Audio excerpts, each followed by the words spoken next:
fight back!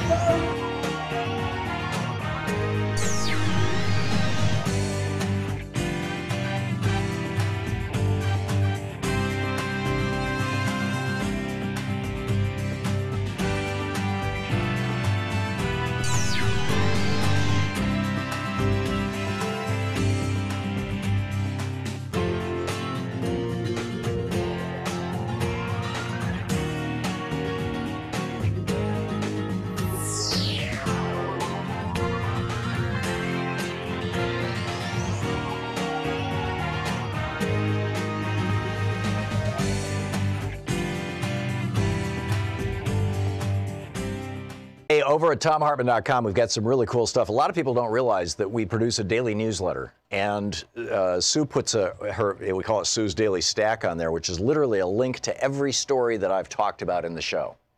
So all the research is right there. It's free. We don't share or sell our subscriber list. It's there's just it's there. It's there for you. And it's over at ThomHartmann.com. You can sign up for the free newsletter. You also can get my big picture take of the day, which is exclusively over at our website at ThomHartmann.com, as well as links to our videos, the book reports we typically do every day, all this stuff and more. It's all there at ThomHartmann.com. So check it out and sign up for our newsletter. I think you'll really enjoy it and appreciate it and find a lot of value there. We put a lot of work into this stuff. And you'll find it all right there on our website at ThomHartmann.com. And be sure to check out the newsletter and sign up for it. It's great. It was a shock. We only raised $500, and that's not a good thing. As you know, I've talked about this in previous fund drives that our goal really has to be $10,000 a day if we're going to, over the course of the 3 weeks of a fundraising drive, hit the goals for the fund drive to keep the network going and keep this program on this network. And at $500 days, we are screwed. This is really bad news. Now, it might be because I only got halfway through my list of premiums yesterday, but you've been hearing about the premiums for a week and a half, so I assume that you know what they are. I just have no idea what happened. It's a problem. It's a serious problem. We're way behind. We have been way behind, frankly, for about a year in our fund drives. Instead of hitting $10,000 a day, which we used to do fairly regularly, we've been hitting, $9,000, $8,000, $4,000, and yesterday 500. And we need your help. I don't know how to say it other than that. Free Speech TV needs your help. And you can help right now by calling 877-378-8669. 877-378-8669 is our telephone number. The premiums that Free Speech TV is offering: with a $20 gift, you get the flag lapel pin. With a $60 gift, you get the Free Speech TV set of stickers. With a $72 gift, you get a copy of The Hidden History of Guns and the Second Amendment, which I went off on a long rant about yesterday, so I won't repeat that today. With a $100 gift, you get the Free Speech TV t-shirt with the viewer design. With a $200 gift, you get the Free Speech TV hoodie with the viewer design. With a $360 gift, you get all of the above. With a $500 gift, you can participate in a private webinar with me on resolving fear, anxiety, stress, and trauma in the age of Trump. And this is actually a deep dive into some really cool and serious stuff that really does, help us get control of it and recalibrate our attitudes, opinions, how we think of things, how our brain works, actually. And with a $1,000 gift, come to Portland, hang out with us for the last hour of the show.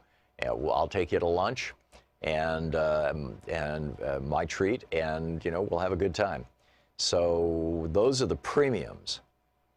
I mentioned yesterday also the monthly recurring donations. Now, it may be that our numbers are down because a lot of people are simply saying, hey, here's my credit card, ding me $10 a month forever. And it's not showing up on our daily quantities. And, I'm trying to figure that out. And I know the folks at Free Speech TV are trying to figure that out. But I suspect that that's not the only thing that's going on here. And and my guess is that, our donations are down because people are donating to their favorite political candidates. I mean, I got an email today. I got emails today asking for money from 4 different presidential candidates and from Donald Trump. Now, I'm guessing you're not giving money to Donald Trump. I didn't either, by the way. But but that's serious competition, and and I get that. And so, it need not be hundreds or thousands of dollars that you send to Free Speech TV. Literally, $20 is actually a big deal. If you have never donated to Free Speech TV, if you've never contributed to this network, a single $20 gift or a commitment of $5 a month for the next year or 2 years, or just say, leave it on until I tell you to turn it off, that's the foundation for fundraising. That's the foundation that it all rests on, are these smaller gifts and our smaller donors in terms of gifts. And if you're one of those people, thank you. I mean, it really is important. And we really do value these smaller donations, the $20, and you get the lapel pin, or the $60 and you get the stickers, or the $72 and you get the book, The Hidden History of Guns and the Second Amendment. We really do value that. It is important, and we really do need your help right now. This is a critical and important time for Free Speech TV. And your help, keeps this network on the air and keeps us broadcasting. We literally, every day that you watch this show on this network, you are seeing this program on this network because somebody, hopefully you, called 877-378-8669 at some point in the past and made a contribution. And if you want to continue to see this show on this network, you need to call 877-378-8669 right now and say, yes, I want to make a contribution. Because, if free speech goes away, or if this program goes away, I just don't think it's a good thing. And this isn't about, an inflated sense of the importance of my own show. I realize we're all vulnerable to that. But I really do believe that we are doing important things with this program. We're modeling how to talk with the crazy conservatives at work, your next door neighbors and people at Christmas and Thanksgiving, by having conservatives on and having reasonable conversations. We're talking about the really important and in some cases very deep issues by having, progressives on who really get things. 877-378-8669. Please call now.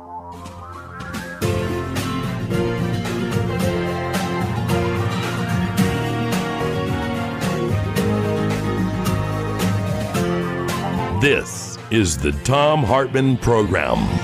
Well, top of the Tuesday to you. Greetings, my friends, patriots, lovers of democracy, truth, and justice, believers in peace, freedom, and the American way. Thom Hartmann here with you. So the question that I'm looking at right now, Purdue Pharma is talking about declaring bankruptcy. Why? Because, they don't want to be responsible for killing millions or hundreds of thousands of Americans, and the costs associated with that after their executives took literally billions of dollars out of the company. This is just absolutely nuts. After this piece from Common Dreams, after spending hundreds of millions of dollars convincing the American public that their painkillers are safe for chronic pain, the drug maker Purdue Pharma is going to file for bankruptcy. One of the people who is suing, Martha Healy of Massachusetts, said Purdue Pharma and its executive built a multi-billion-dollar business based on deception and addiction. The more drugs they sold, the more money they made, and the more people in Massachusetts suffered and died. Same thing happening with PG&E, which apparently was responsible for the Paradise Fire that killed, 78 people, as I recall. And they're looking at bankruptcy as a way for their executives and their company to avoid responsibility. So is it time to end corporate bankruptcies that are the result of crimes like Purdue addicting America and PGE neglecting the maintenance of their high tension lines for years and years in order to jack profits and pay their dividends to their stockholders and huge salaries to their senior executives? And instead of allowing them to simply declare bankruptcy and walk away, and we saw the same thing with the banksters in 2008, is it time to start prosecuting these corporate criminals who have already made off with billions. In fact, is it time to claw it back? On the line with us is Julio Rivera, the editorial director of Reactionary Times, a columnist with Newsmax, American Thinker, and townhall.com, reactionarytimes.com. You can tweet him at, oh yeah, it's Julio. Julio, welcome back. Julio? I've got him on the phone. I'm not hearing him. Hello, can you hear me? Yeah, I hear you now. I think maybe your Okay, phone's I'm sorry. muted. No, I was going to say, listen, thank you for having me, but I agree with you on this issue. If you can find a direct line where there was a crime committed, and in terms of these opioid-producing pharmaceutical companies, the one thing is I'd like to know what their intent was as they marketed these drugs out. It was to make money. For doctors, for you. It was to make money. I understand that, but did they know? If they knew, if you can subpoena their records, their internal communications, whether or not these people were fully aware of how addictive these drugs were, and if they orchestrated that, absolutely, I agree with you 100%. Yeah, they brought Julio. You're right, and what happened? I mean, they rolled out OxyContin in 2000. They made $45 million in sales that year. By the end of that year, they were already getting reports from the field from physicians of people being addicted in as little as a week to their drug, which they were saying was, less addictive than any other painkiller. By 2010, this company on this drug, just the OxyContin drug, was bringing into the company $3.1 billion.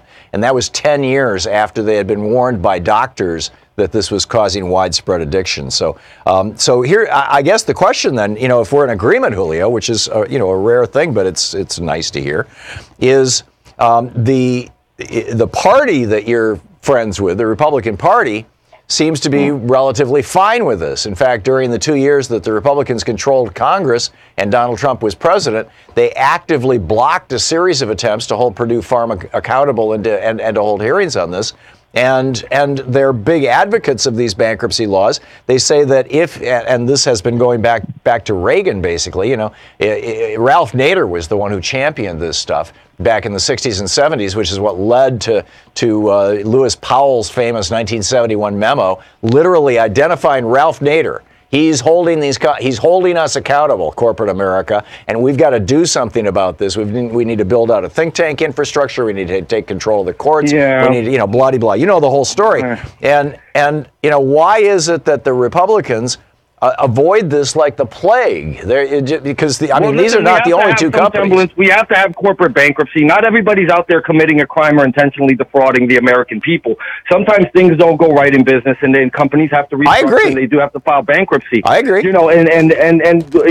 depending on how they file the bankruptcy, if this is a criminal matter where they can prove that sort of criminal intent, that's a conspiracy at that point. And then, that's different. The damages will be handled completely different. There'll be restitution. People go to jail, and it'll never happen again in our country. But for a regular corporation that isn't intending to lead directly to the cause of 72,000 people dying of overdoses over the last few years because of this opioid crisis, if they're not doing anything criminally malicious, they should have the right for corporate bankruptcy. I don't understand if your argument against blanket corporate bankruptcy. No. My argument is against white collar executive immunity. I'm suggesting that if the company goes bankrupt or not, there should be a way to compensate the victims. And I think clawing back some of literally the Sackler family took billions of dollars out of this company. In the medical industry that makes these pharmaceutical companies more liable in these matters and not be able to be protected by bankruptcy. I don't have a problem with that type of legislation being written. No, Great. Not at all. I am glad to hear that. I'm so glad to hear that. So let's apply that logic to another industry, for example. We know that there's another industry in the United States that is causing at least 10,000 deaths a year and hundreds of thousands of cases of asthma. And that's the fossil fuel industry. They're promoting fossil fuels. I'm dead serious. Tom. We know this. Car exhaust is killing 10,000 people a year because we have an EPA, mostly through lung cancer. We have an EPA. People are getting fined and sanctioned all the time. There's restrictions on what we can do. No. From the perspective. Yes, there is. You didn't let me finish my sentence, Julio. You don't know where I'm going with this. Okay, all right, keep going. So you've got this industry that is killing people, and they acknowledge it, we acknowledge it, the science acknowledges it, it's all out there.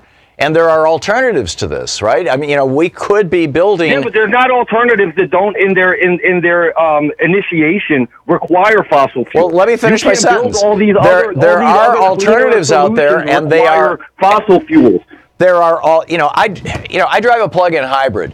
Maybe once a month, if Louise and I take a long enough trip, my car kicks over into gasoline mode. The rest of the time, I'm driving on electricity, and it's created by Bonneville Dam. I'm literally carbon free, and that's good. If you can get that could be true of yes, that could be true of everybody in Portland. But these companies are not only promoting propaganda that this is silly and there's no problem there, and supporting the whole social media thing of blocking Teslas, but they're also lying to us about the consequences of their product. Shouldn't they be held as accountable as the Sackler family and Purdue Pharma?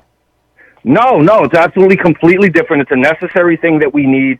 The numbers don't justify what you're trying to say. You said that it leads to the death of 10,000 people. That's negligible, and I don't even know directly in what way do they contribute to the death of 10,000. That's the estimate, that about 10,000 people a year are dying from specifically, this is, Harvard University, specifically from cancers and lung diseases caused by inhaling the particulate matter that comes out of diesel and gasoline exhaust. Listen, and that's probably a very low number. From your body from pollen, you can develop cancer. I don't think pollen will do it. I don't think pollen will do it. But why would you defend the fossil fuel industry when they lie, and we know that they're lying, and they lobby aggressively to keep their product up there when they don't want, competing products out there? Why would you defend them when you're not willing to defend Purdue Pharma? Listen, fossil fuels are needed to create all those other industries. You're going to need all of that. Opioids are needed to deal with pain. But what we're talking about, I'm not. I think that OxyContin should be on the market. A big, hang on just a second. 18-wheeler that runs off of electricity. Good luck.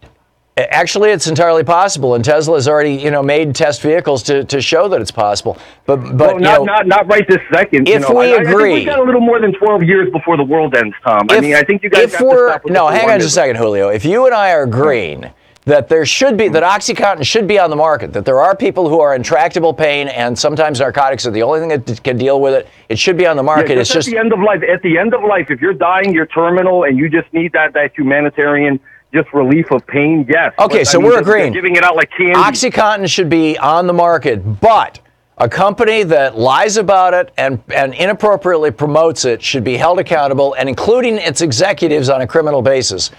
And we agree that fossil fuels are necessary. I'm not saying fossil fuels should be done away with tomorrow morning. We make plastics out of them. We make medications out of them. I think you're trying to apply the same argument to two things that are just completely different, Tom. So no. How are they different? Because we need fossil fuels for basic survival.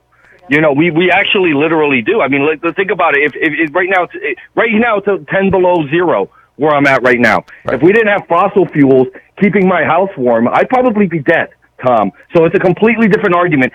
And you need one to create the other. But if you lived in Germany, Julio, we're going to need fossil fuels. No, Julio, if you lived in Germany right now, where they did the 100,000 rooftops, which turned into tens of millions of rooftops of solar panels, they generated so much solar electricity now that they had to stop the program to rebuild their grid, a smart grid that could redistribute that electricity.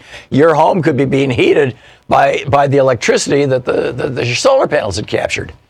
Sure, it could be. A lot of things could be, but that's not practical. You can't snap your fingers and turn America into that overnight. How did Germany do it? Practical. They did it through a big government program. They backstopped the banks. Just like you told me last week when I brought up Venezuela, I don't care about Germany. We're talking about America and what we're dealing with here in our country. So what's so stupid about America? Why? I think it's the fossil fuel industry owning politicians and preventing actual change. Well, I mean, I don't think that the change that you're looking for is necessarily practical. I mean, I looked at some of these things in this green bill, and some of these lofty goals are just financially, like economically, we can't sustain that we can't move that. Is it that we're too stupid? We can do it progressively, don't get me wrong, but why are we going to spend ourselves into debt trying to figure out all these new things when we have because it'll put millions of people to work, because it'll rebuild our economy. Because of fossil fuels in part. Because it'll put millions of people to work and it'll rebuild our economy. I don't see what's wrong with that. Well, I'm not saying that we shouldn't explore more. We should explore more, But I mean, I don't think it could be. This is basically we've gone off of the original argument here. No, this is the argument. Is it time to hold corporate America accountable? Well, listen, I'll tell you this much. Anybody who's a criminal in this country should be held accountable.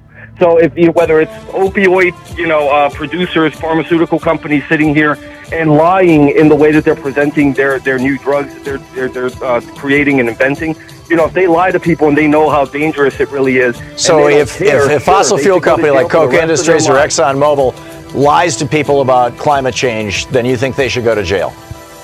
There is no man-made climate change. The climate's been changing for billions of years.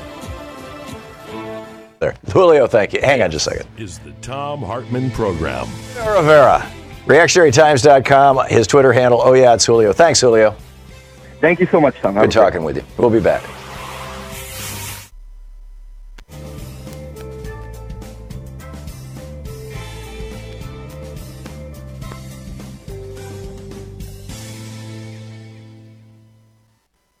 Back. Sorry, I've got this cough.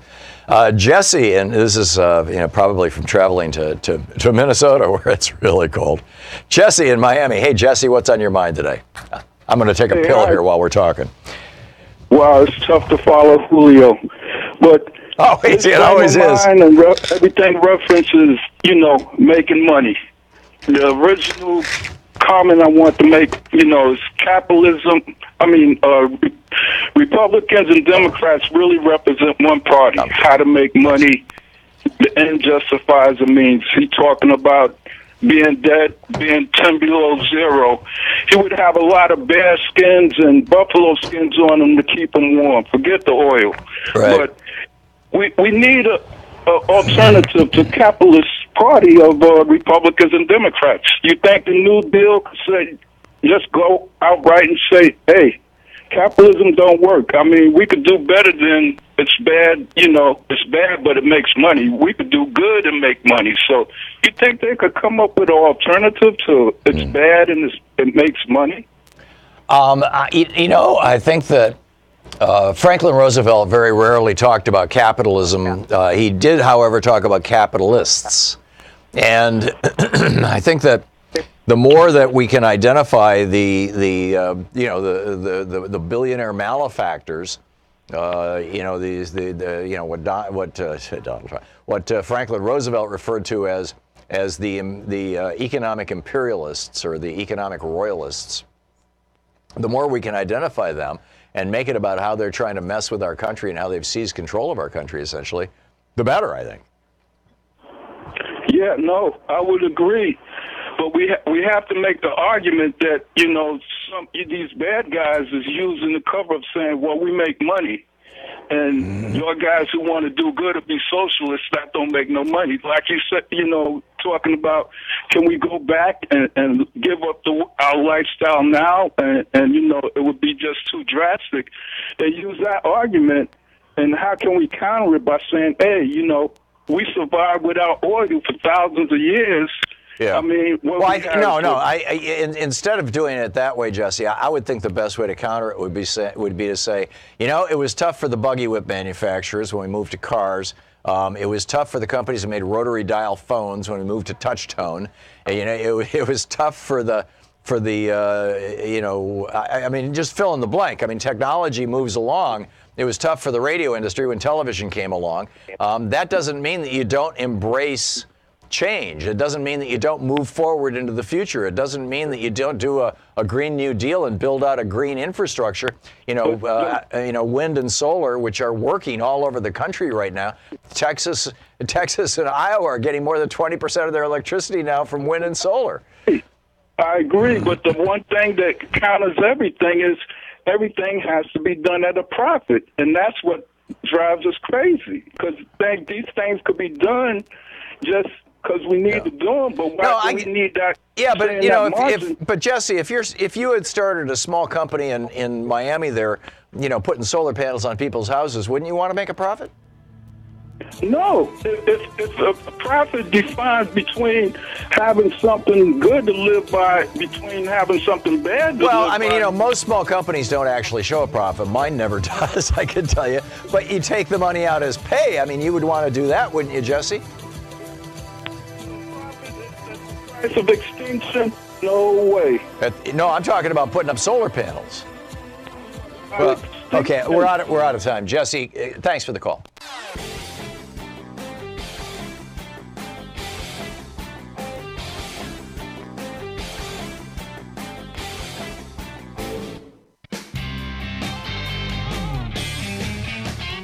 Welcome back. Thom Hartmann here with you. 23 minutes past the hour. Sorry about my voice going weird last night.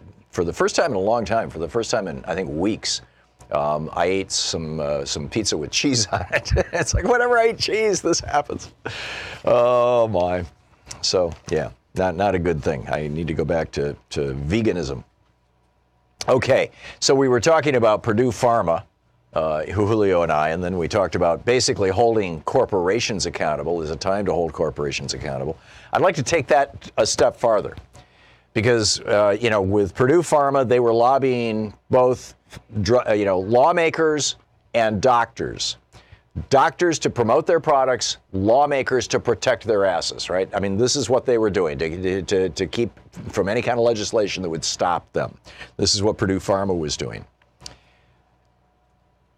And then I went and pointed out that basically the fossil fuel industry is doing essentially the same thing. I mean, they don't lobby doctors. Then they now own their own gas stations. Most of them are vertically integrated, but the point is that they're getting their product to market as effectively as they can.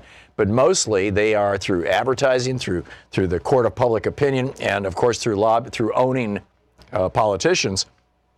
They are preventing us from moving into the 21st century. And they want to keep us stuck, not in the 20th century, but in the 19th century. That was the age of fossil fuels, right? The coal-powered locomotives that connected the West Coast to the East Coast in the 1860s, when they drove the golden spike, I think it was 1867, and all this kind of stuff. Well, it's not just them. Tim Wu, who is a law professor and a writer of op-eds for the New York Times from time to time, wrote a brilliant piece in today's New York Times. It's called The Oppression of the Supermajority. Not just the majority. We're not talking about 50% of Americans. We're talking about more than 60%, more than two-thirds of Americans. And he says the defining political fact of our time is not polarization.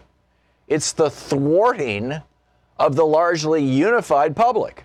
Most Americans want the Sackler family and Purdue Pharma to be held accountable. Most Americans want the big banks to be held accountable. Most Americans want the internet companies that are fighting net neutrality to be held accountable. The private power companies that are making it hard for you to put solar on your roof to be held accountable. Well, here's what he says. About 75% of Americans favor higher taxes for the ultra wealthy. The idea of a federal law that would guarantee paid maternity leave attracts 67% support. That's more than two-thirds. 83% of Americans favor strong net neutrality rules for broadband. More than 60% want stronger privacy laws. 71% of Americans think we should be able to buy drugs imported from Canada, and 92% of Americans want Medicare to negotiate drug prices. The list goes on. And he said what's making the public so angry isn't like, political divisiveness and the stuff that you hear from the pundits on television. Oh, we're so separated. Julio and Tom don't like each other. That's not what is making the public angry. What's making the public angry is that they're not getting what they want. We are not getting what we want. We did not hold the banks accountable in 2008. George W. Bush refused to hold the banks accountable and established a whole separate framework of bailing them out. And Obama continued in that direction, which is not so much a hit on Obama because at that point the die was cast, in my opinion. But it was like, oh, we're not going to hold anybody accountable. We would like some accountability. And why are they not being held accountable? Tim Wu writes, it is primarily Congress that prevents popular laws from being passed. Why? Because of the combined influence of industry groups and donor interests. Period. We've been bought off. You're listening to the Thom Hartmann Program. Call 202-808-9925. In other words, the root cause of all this political polarization is big money brought to you courtesy of the Supreme Court.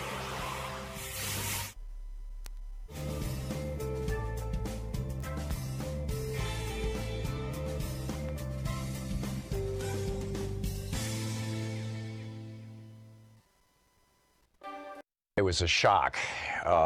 We only raised $500, and that's not a good thing. As you know, I've talked about this in previous fund drives, that our goal really has to be $10,000 a day if we're going to, over the course of the 3 weeks of a fundraising drive, hit the goals for the fund drive to keep the network going and keep this program on this network.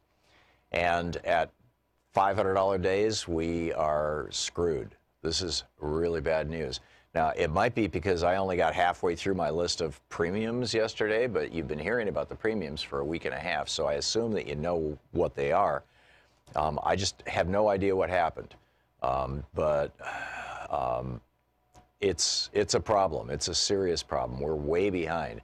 We have been way behind, frankly, for about a year in our fund drives. We've, instead of hitting $10,000 a day, which we used to do fairly regularly, we've been hitting, $9,000, $8,000, $4,000, and yesterday 500. And we need your help.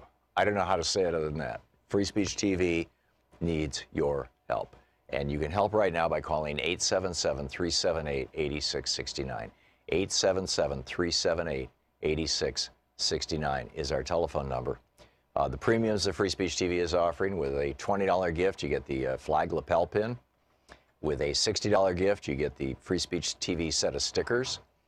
With a $72 gift, you get a copy of The Hidden History of Guns and the Second Amendment, which I went off on a long rant about yesterday, so I won't repeat that today. With a $100 gift, you get the Free Speech TV t-shirt with the viewer design. With a $200 gift, you get the Free Speech TV hoodie with the viewer design. With a $360 gift, you get all of the above. With a $500 gift, you can participate in a private webinar with me on resolving fear, anxiety, stress, and trauma in the age of Trump. And this is actually a deep dive into some really cool and serious stuff that really, really does, help us get control of it and recalibrate our attitudes, opinions, how we think of things, how our brain works, actually. And with a $1,000 gift, come to Portland, hang out with us for the last hour of the show. I'll take you to lunch, and my treat, and we'll have a good time. So those are the premiums. I mentioned yesterday also the monthly recurring donations. Now, it may be that our numbers are down because a lot of people are simply saying, hey, here's my credit card, ding me $10 a month forever.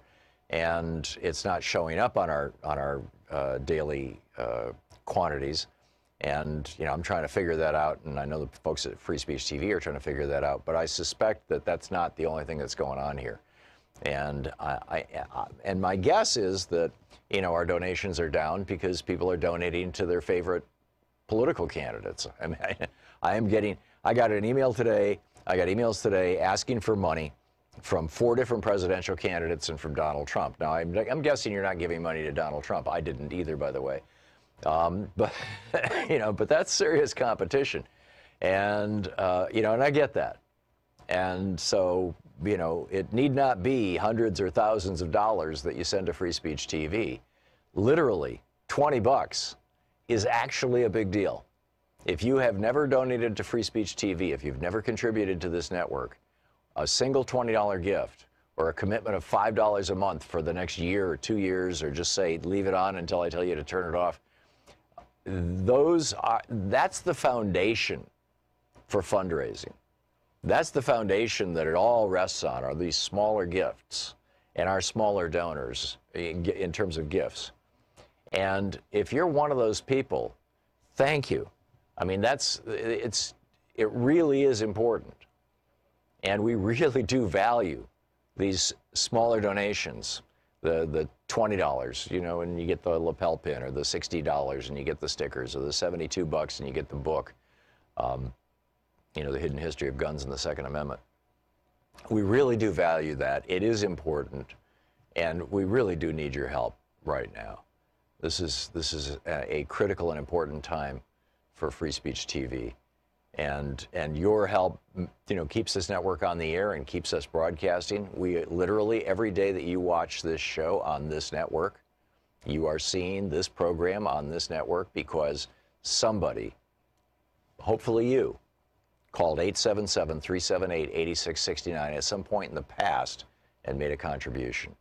And if you want to continue to see this show on this network, you need to call 877-378-8669 right now and say, yes, I want to make a contribution.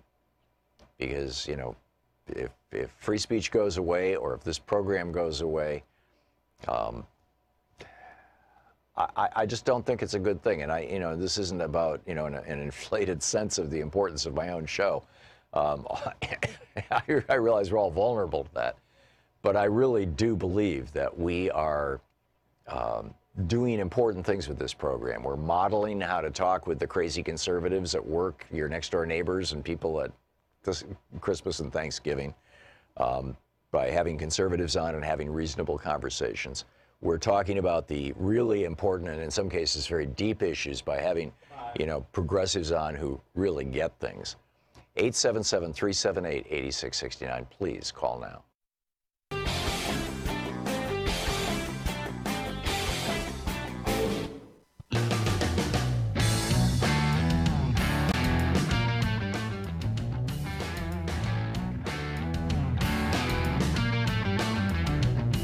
Oh, this is getting interesting. Two congressmen just referred Jared Kushner to the Department of Justice for criminal investigation. Don Beyer and Ted Lieu, for basically lying on his security clearance forms repeatedly.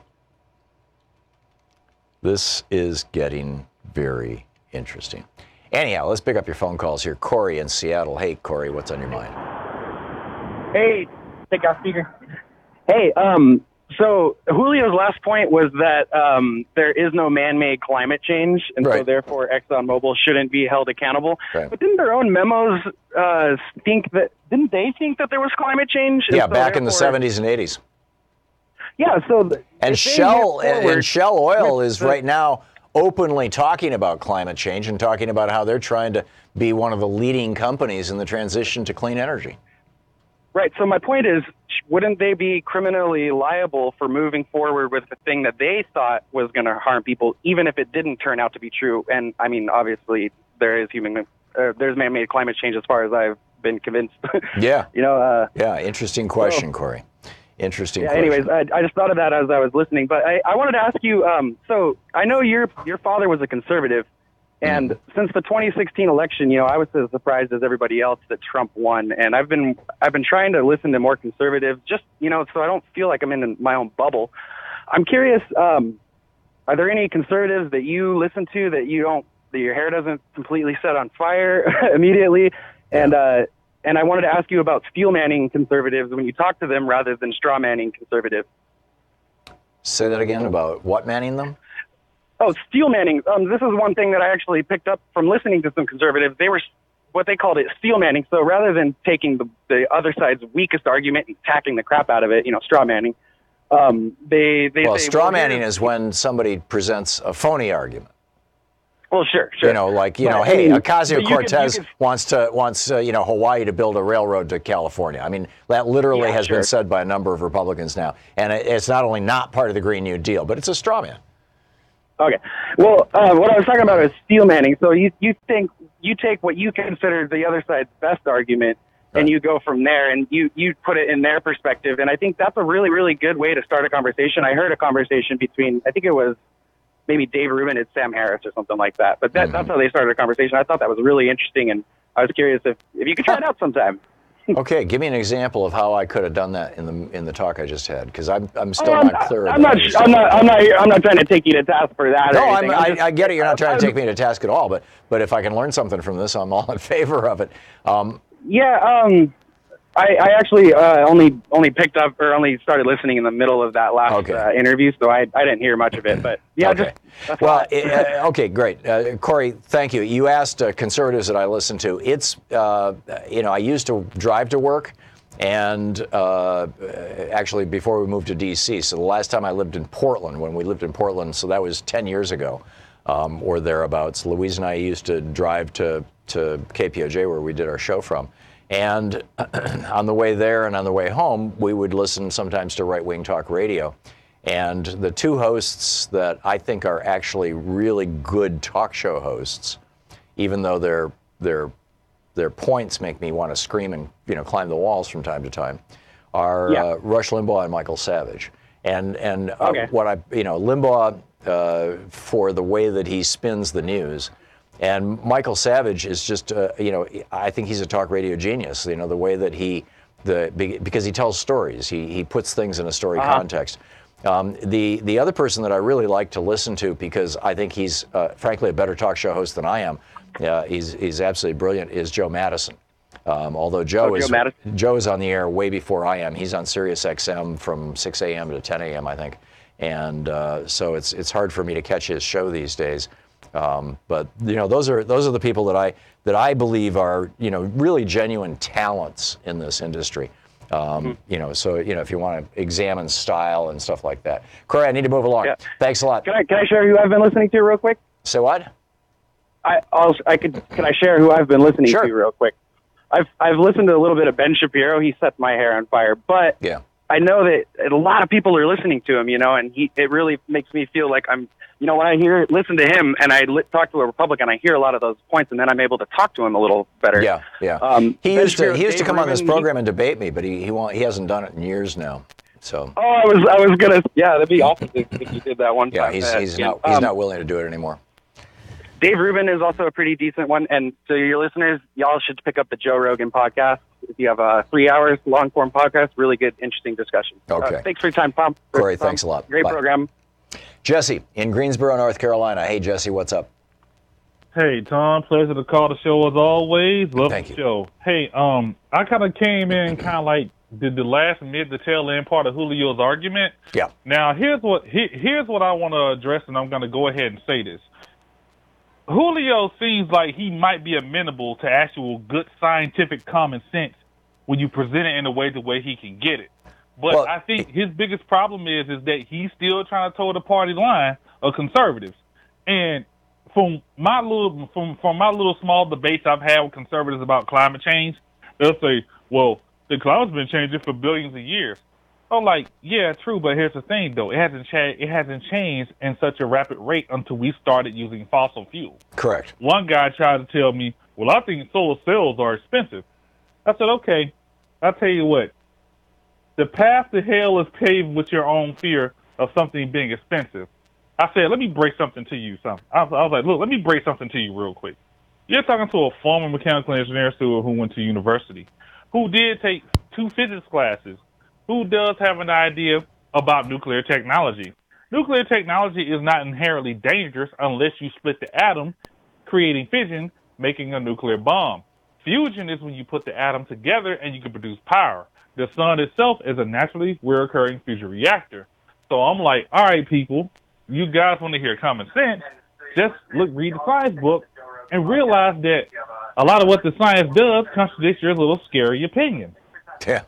Yeah, and it's time for us all to start using nuclear fusion power from that nuclear fusion reactor 93 million miles away that, provides, just a couple of square miles. I forget how many. The number was released a while ago in the Mojave Desert.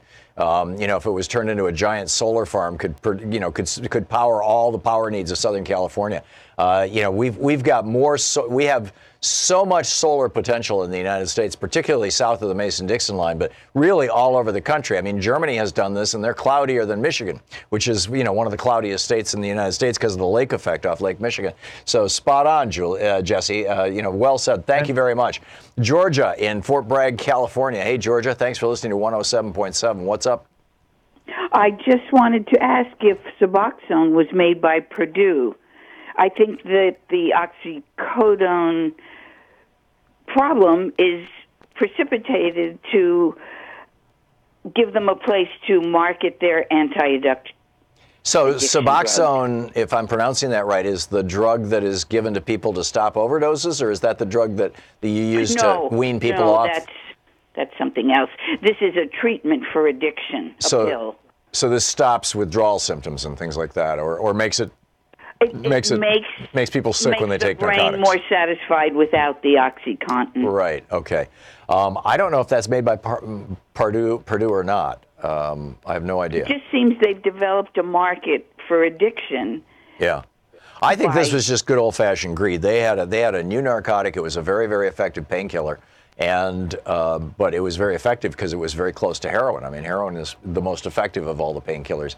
Now you've got fentanyl, it's totally synthetic, but of the naturally derived opioids. Is for. Yeah. To help with withdrawal from those drugs. Right, to get people out of it. I just don't know, Georgia, if it's made by Purdue or not, and it's a good question. You see where I'm going. I see exactly where you're going, and I just don't know the answer to the question, so I'm not, I can't accuse the company on the air of it. I'll look into it myself then. Thank you. Good plan, thank you, Georgia.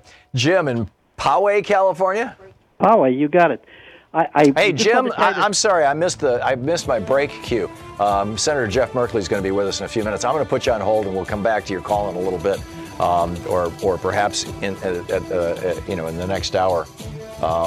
We do not have a guest in the next hour, so we can pick that up fairly quickly, Jim. So stick around. We'll be back. It's 43.5 minutes past the hour here on the Thom Hartmann Program. Stick around. We'll be right back. Senator Jeff Merkley has a fascinating announcement to make. You're listening to Thom Hartmann. Visit ThomHartmann.com for audio and video archives. So stick around. It's the Thom Hartmann Program, where we dare to ask, is Walmart a person? And we dare to say, no, not a chance.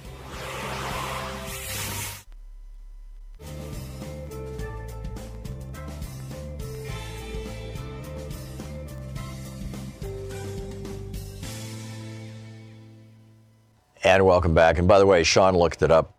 Purdue Pharma does not make Suboxone.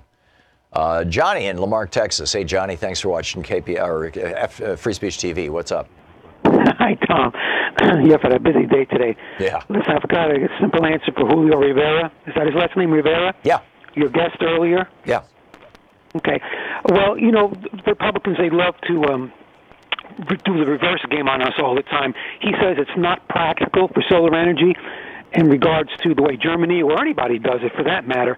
And my simple answer to him is solar is practical exactly because hydraulic fracturing to extract natural gas and sticky tar, so-called oil, isn't practical because of the earthquakes and the contamination for aquifers is always there, poisoning soil.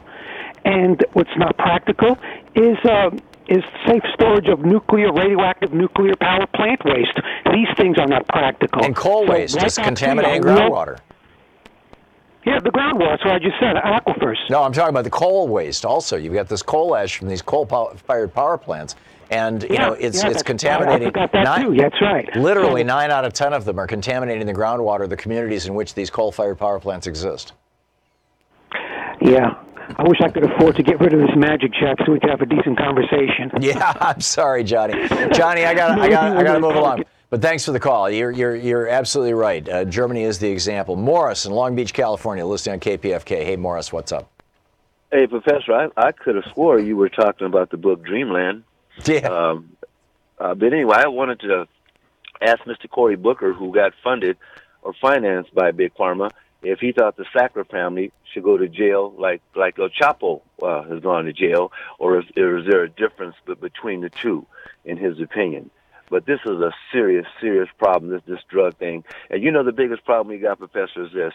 We should be called the East India Company, a.k.a. USA, because we're treated more like subjects than we are citizens. And we're asked to be more of a consumer than we are people that manufacture stuff. And Julio, don't get mad at him. That brother's just trying to survive, so he's a mouthpiece for blank. Yeah. But thanks for taking my call. No, I don't get mad at Julio, and I think, and Morris, I think I can tell, not just with Julio, but with a lot of our conservative guests, when they're speaking from conviction and when they're not. Although, one of the principal rules of NLP, which I've always tried to follow, since I learned this in my 30s, or actually mid-20s, was take people at face value. Believe what people say. Don't try to read meaning into what they say, because you may well be wrong. And if it's important, and you're not sure if there's hidden meaning, ask them. Do you mean to say this, or are you just saying that? And so, I'm just taking him at his word, and apparently he thinks, and that's why I brought up, rather than bringing up climate change, I brought up the 10,000 annual cancer, by and large, cancer and lung disease deaths that are just the result of just auto exhaust. I mean, just that we know from that. If we just went to electric cars, we'd save 10,000 people a year. Far more than are killed by illegal aliens in Donald Trump's world, right? I mean, you want a villain? There it is. And it's a fixable problem. So anyhow, we'll be back. Senator Jeff Merkley is going to be with us in just a moment. It's coming up on 12 minutes before the hour.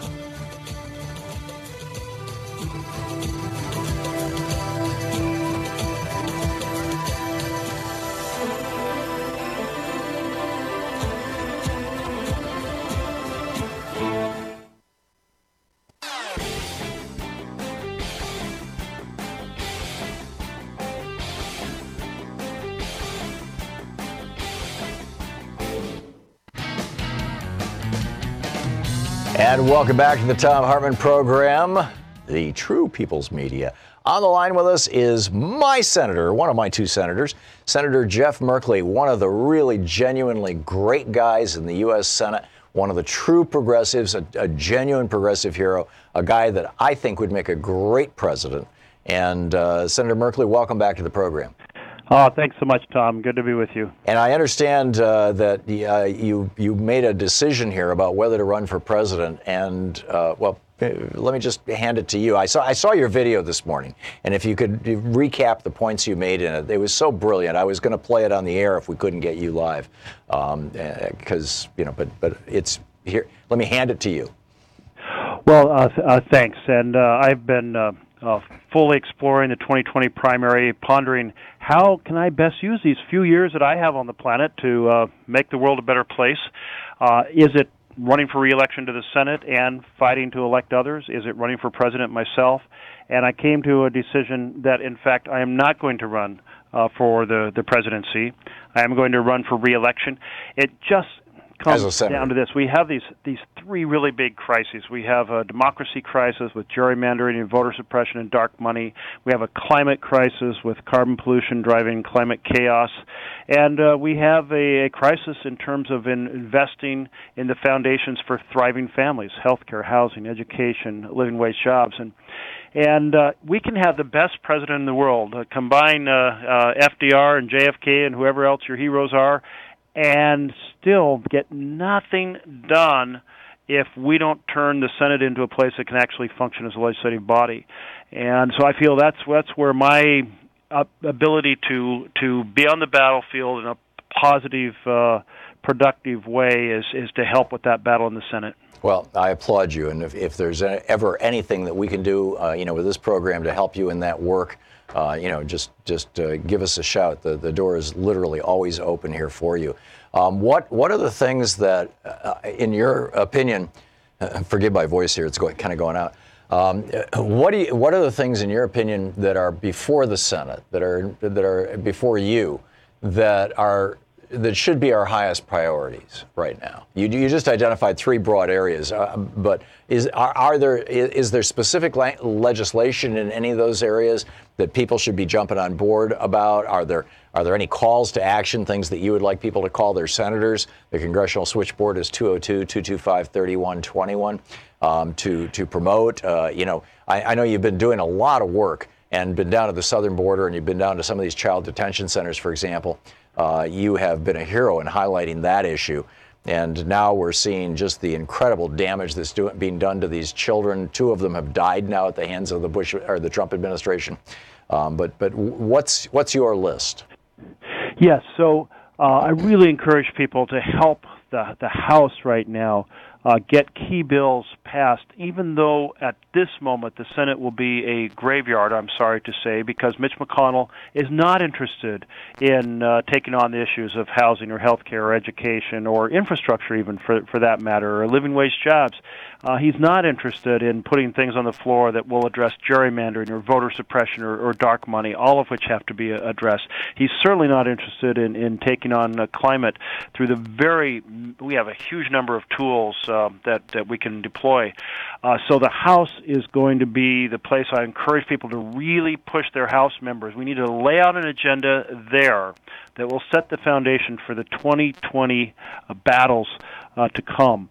And I do, and you raise this issue of our treatment of migrant families, and so let me pivot to that for a moment.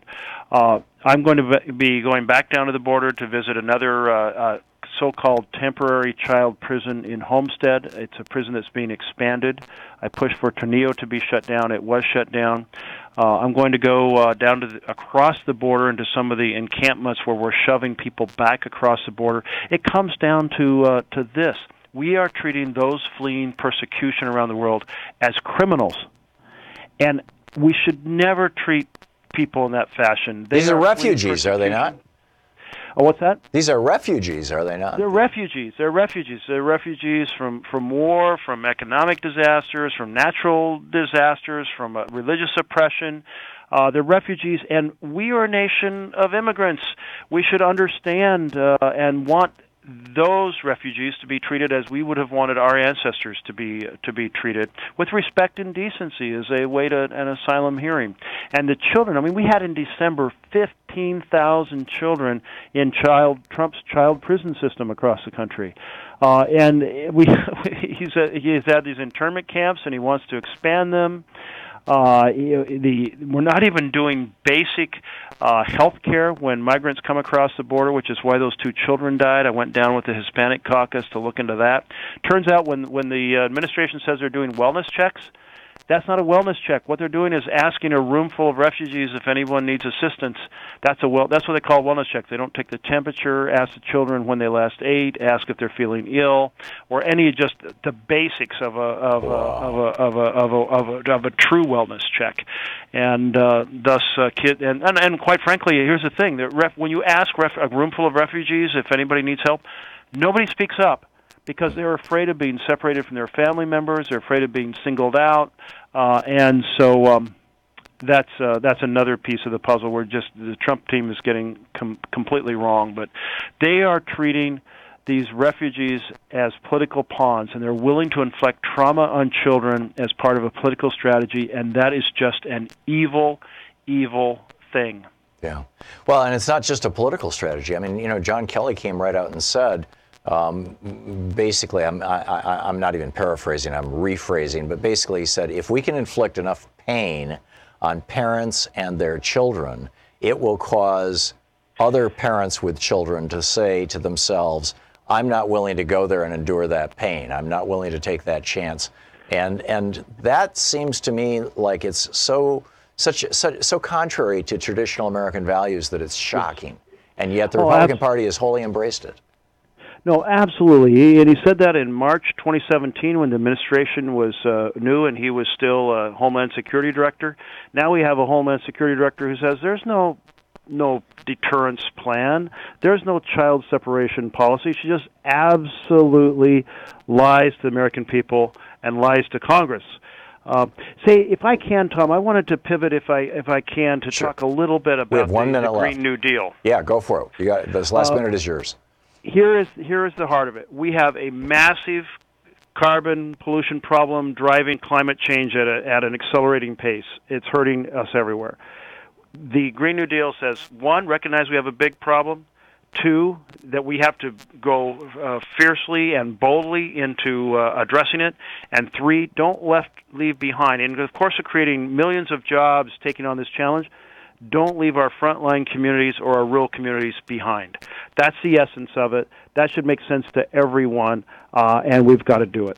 Yeah, I think more people. I used to live in Germany, and keep track. I get back there typically once a year, and they have solarized that country. I mean, it's just amazing, and I grew up in Michigan, which is one of the cloudiest states in the United States, and Germany is the cloudiest country in Europe. And it's about the same latitude as Michigan, and they have all this solar power. So it can be done, Senator. Absolutely. It can be done, and it must be done. Yeah. Amen. Senator Jeff Merkley, his website, Merkley, merkley.senate.gov. If you don't know him, you don't know about the work he's doing, please check it out. You can tweet him at Sen, as in Senator Jeff Merkley. Senator, thanks so much for being with us today. Thank you. Great talking with you.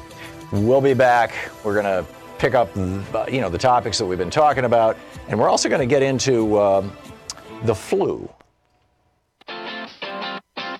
You're listening to Thom Hartmann. from UN headquarters.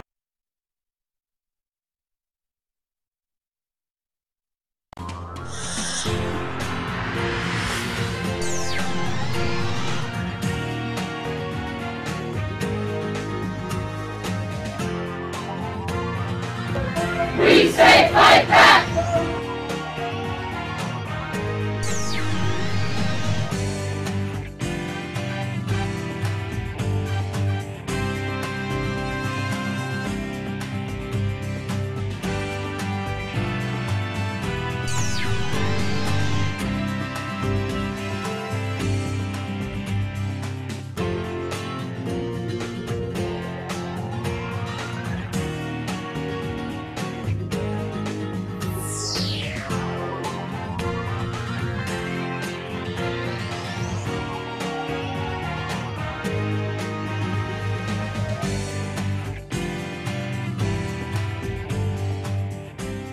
Hey, over at ThomHartmann.com, we've got some really cool stuff. A lot of people don't realize that we produce a daily newsletter, and Sue puts we call it Sue's Daily Stack on there, which is literally a link to every story that I've talked about in the show.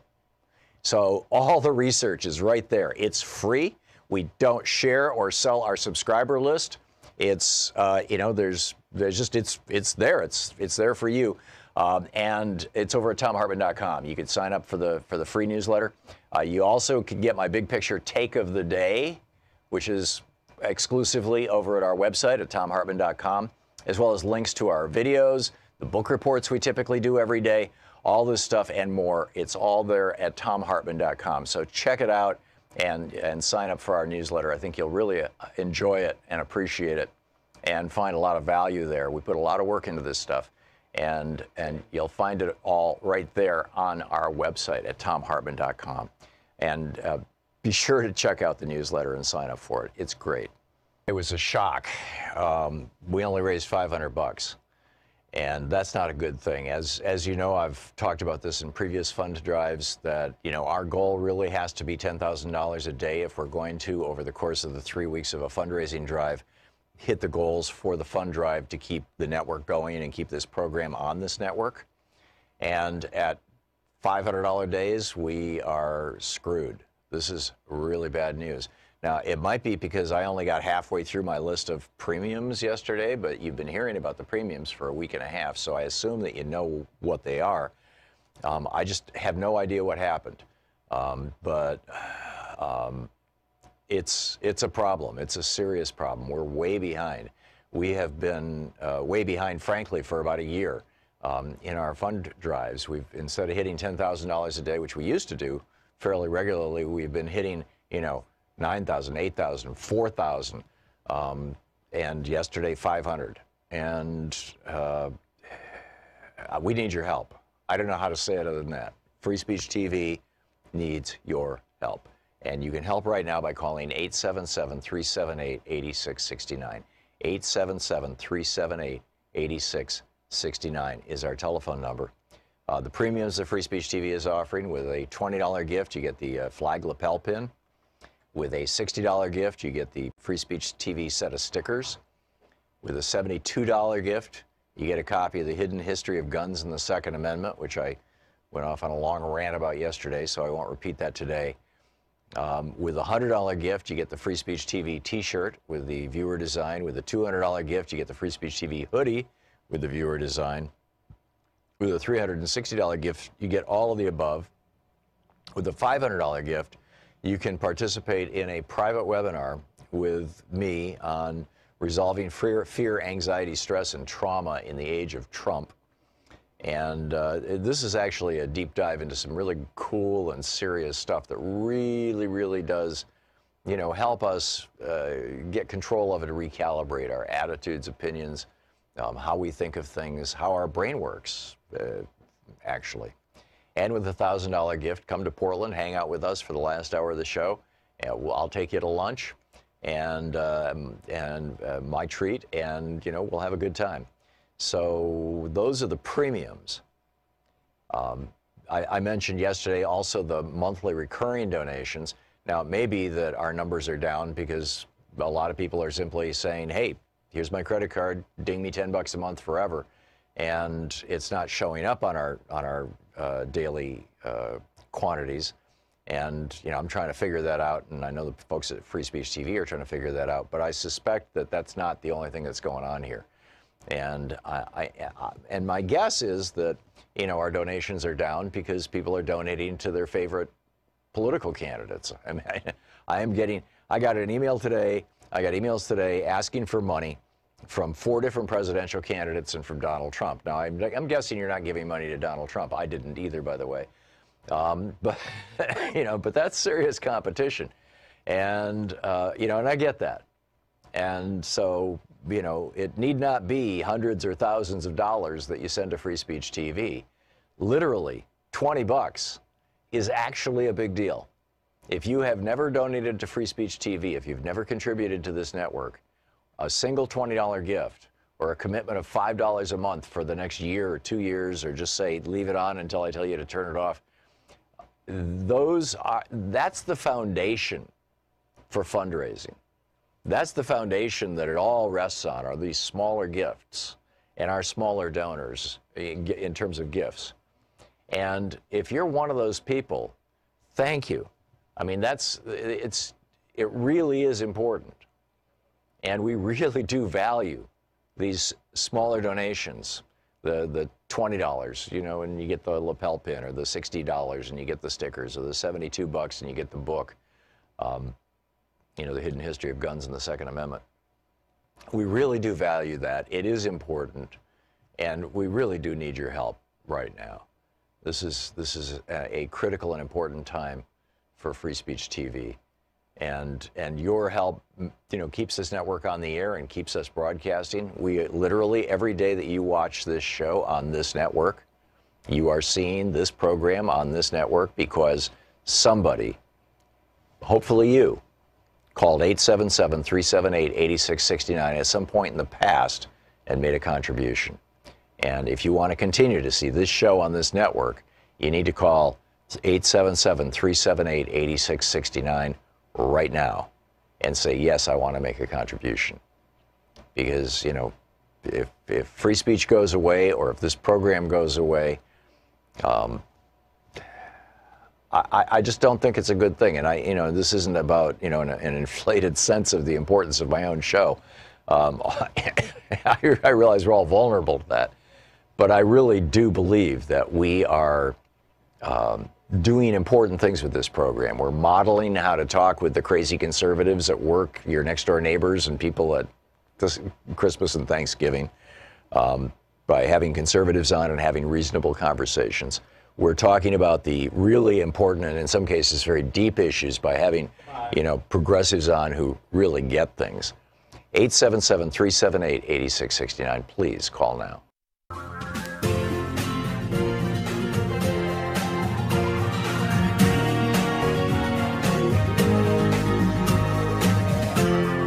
This is the Thom Hartmann Program.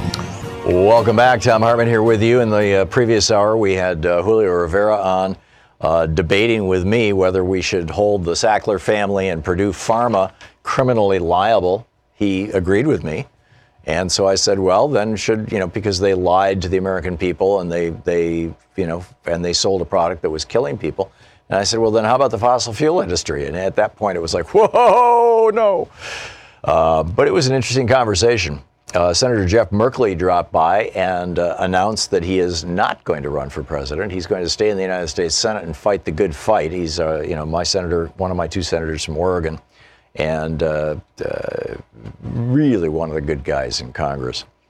And I was raising the question, is it time to stop oppressing the supermajority?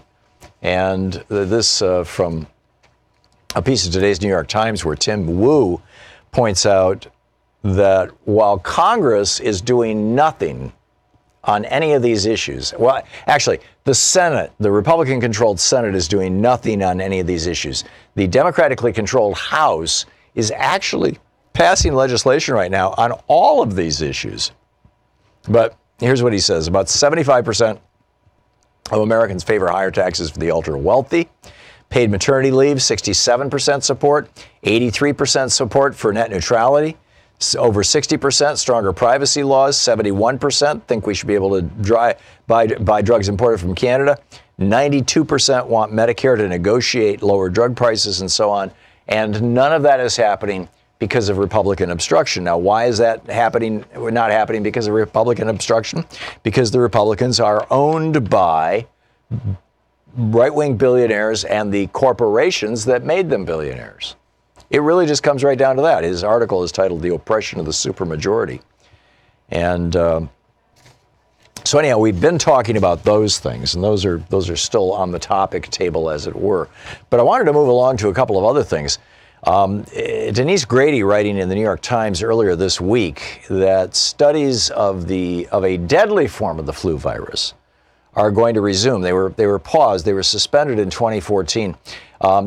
This is research where they take a flu virus that may already be deadly and mutate it to make it more deadly, so that we can figure out what are the things that make it more or less deadly, and how can we create perhaps even a vaccine, an immunization against it. Because, the last time we had a truly deadly mutation of the flu, it happened on a pig farm, on a hog farm in Kansas in 1917, and spread all around the world as it was called the Spanish flu. But that was because troops from, they were provisioning them and training them in Kansas near this hog farm, and they were getting their meat from there. And those troops were catching this flu, and before they had a chance to get, highly symptomatic, they were being shipped off to Europe for World War I. And many of them went to Spain, and the flu went boom all across Europe. And then, they came back to the United States, and it killed millions of people.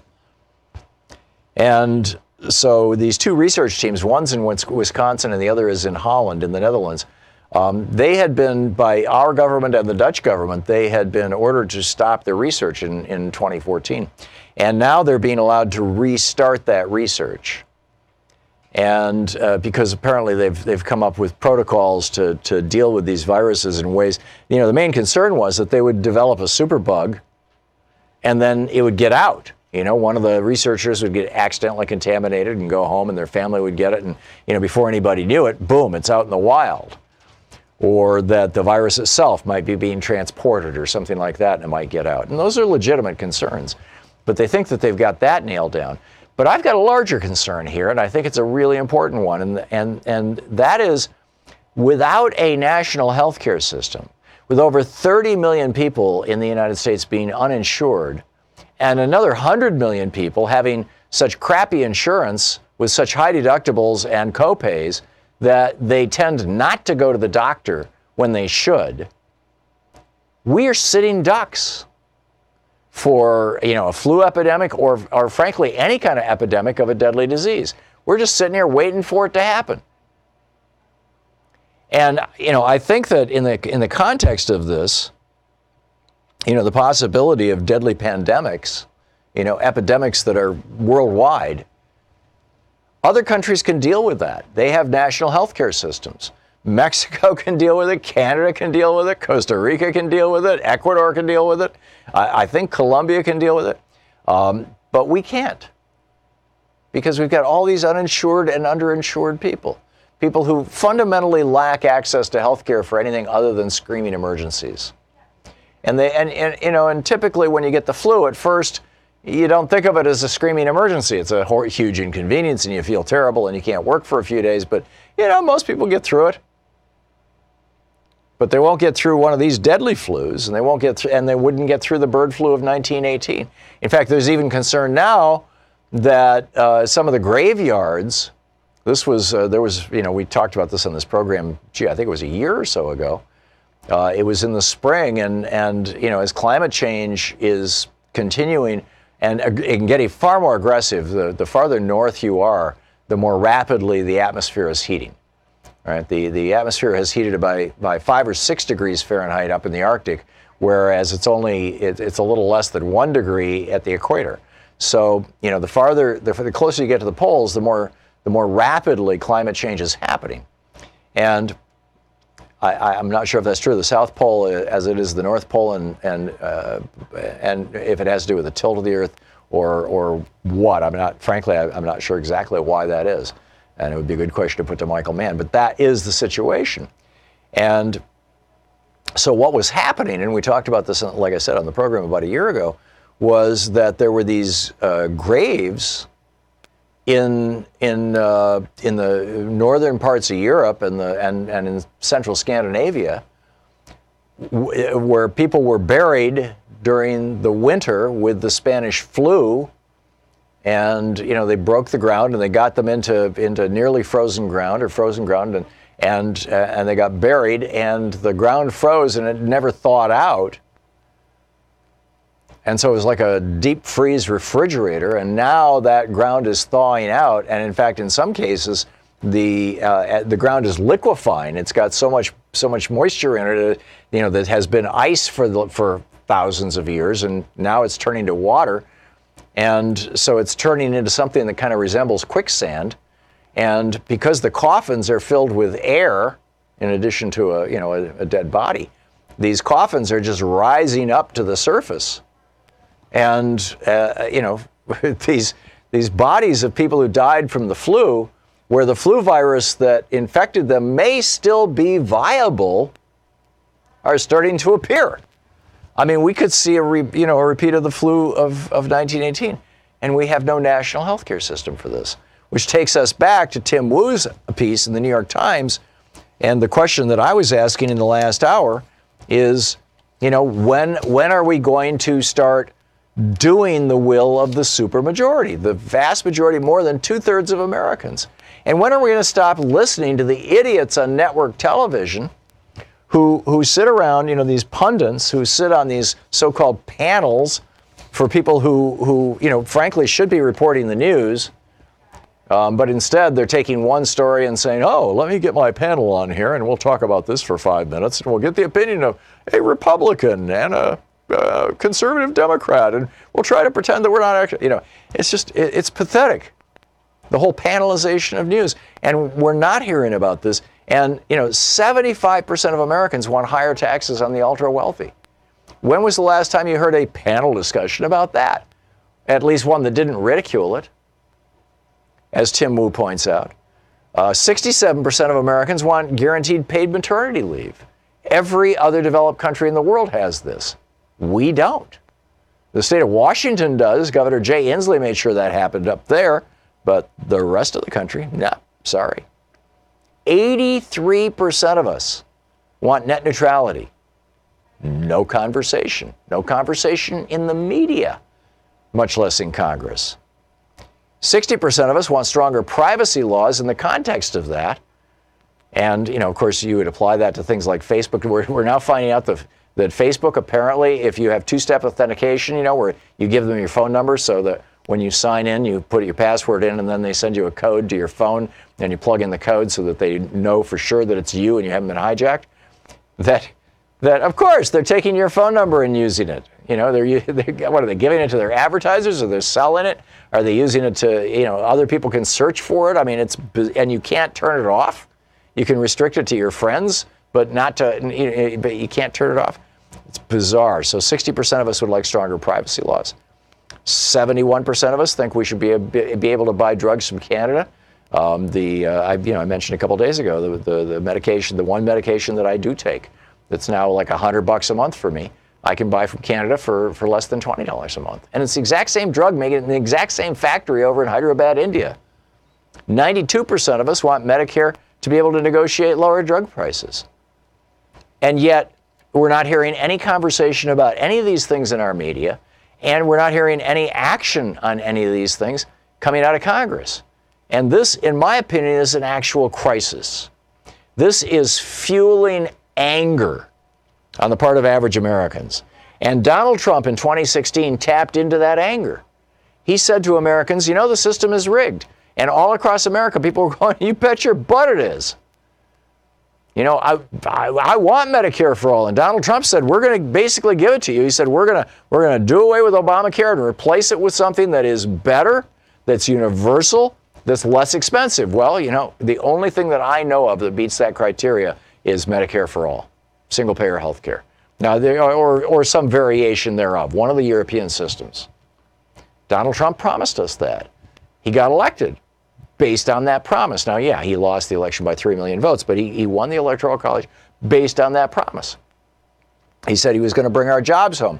Now it looks like the whole thing with China, he's going to announce some grand victory in the next week or so, and it's going to be a scam. It's a Potemkin village. It's a phony baloney thing. It's a city made out of cardboard that's painted to look like a city, sort of thing.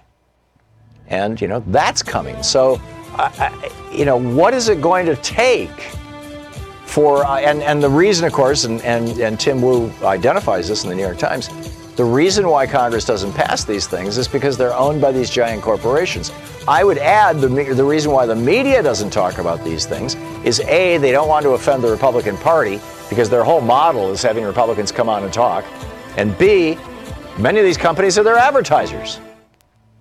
This is the Thom Hartmann Program. So, what do you think about all this? What can we do about this? I've offered some suggestions. I think there are others. We'll pick up your calls after this.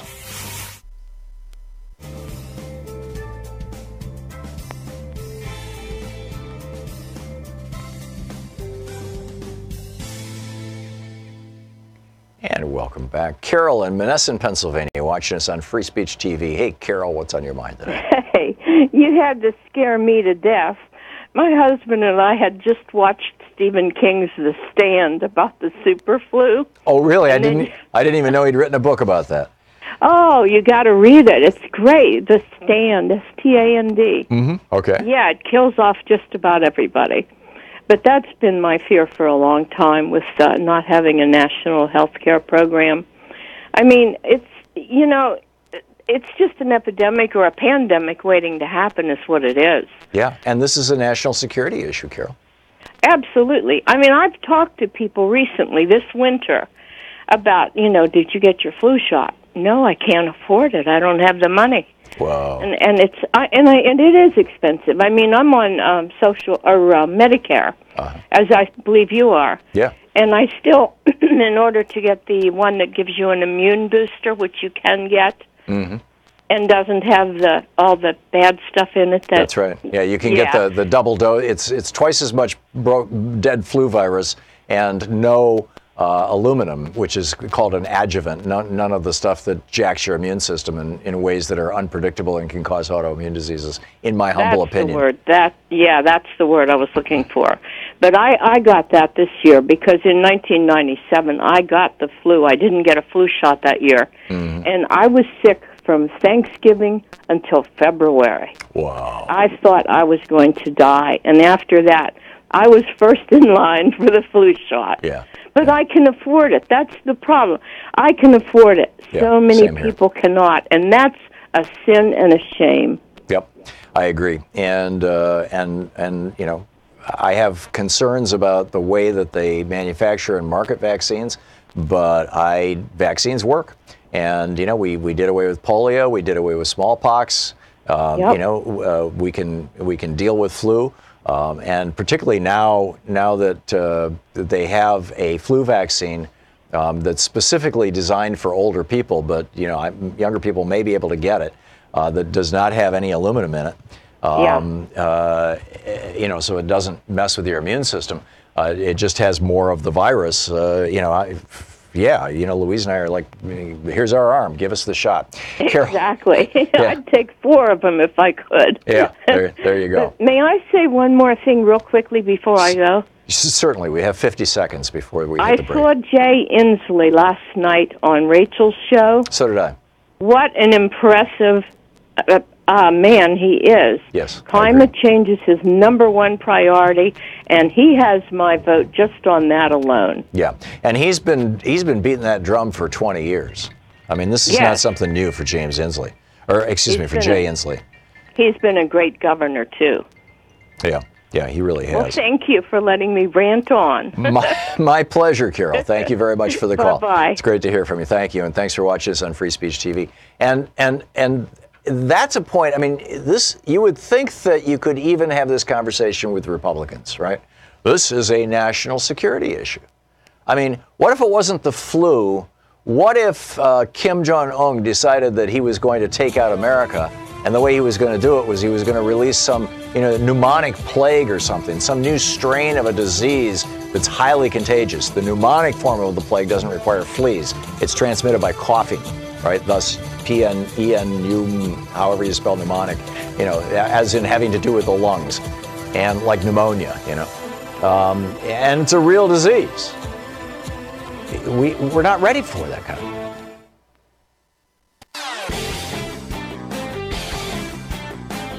Hey, over at ThomHartmann.com, we've got some really cool stuff. A lot of people don't realize that we produce a daily newsletter, and Sue puts we call it Sue's Daily Stack on there, which is literally a link to every story that I've talked about in the show. So all the research is right there. It's free. We don't share or sell our subscriber list. It's there's just it's there. It's there for you. And it's over at ThomHartmann.com. You can sign up for the free newsletter. You also can get my big picture take of the day, which is exclusively over at our website at ThomHartmann.com, as well as links to our videos, the book reports we typically do every day, all this stuff and more. It's all there at ThomHartmann.com. So check it out and sign up for our newsletter. I think you'll really enjoy it and appreciate it and find a lot of value there. We put a lot of work into this stuff. And you'll find it all right there on our website at ThomHartmann.com. And be sure to check out the newsletter and sign up for it. It's great. Want to connect with the show online? You can find the Thom Hartmann Program on Facebook, Twitter, and Instagram.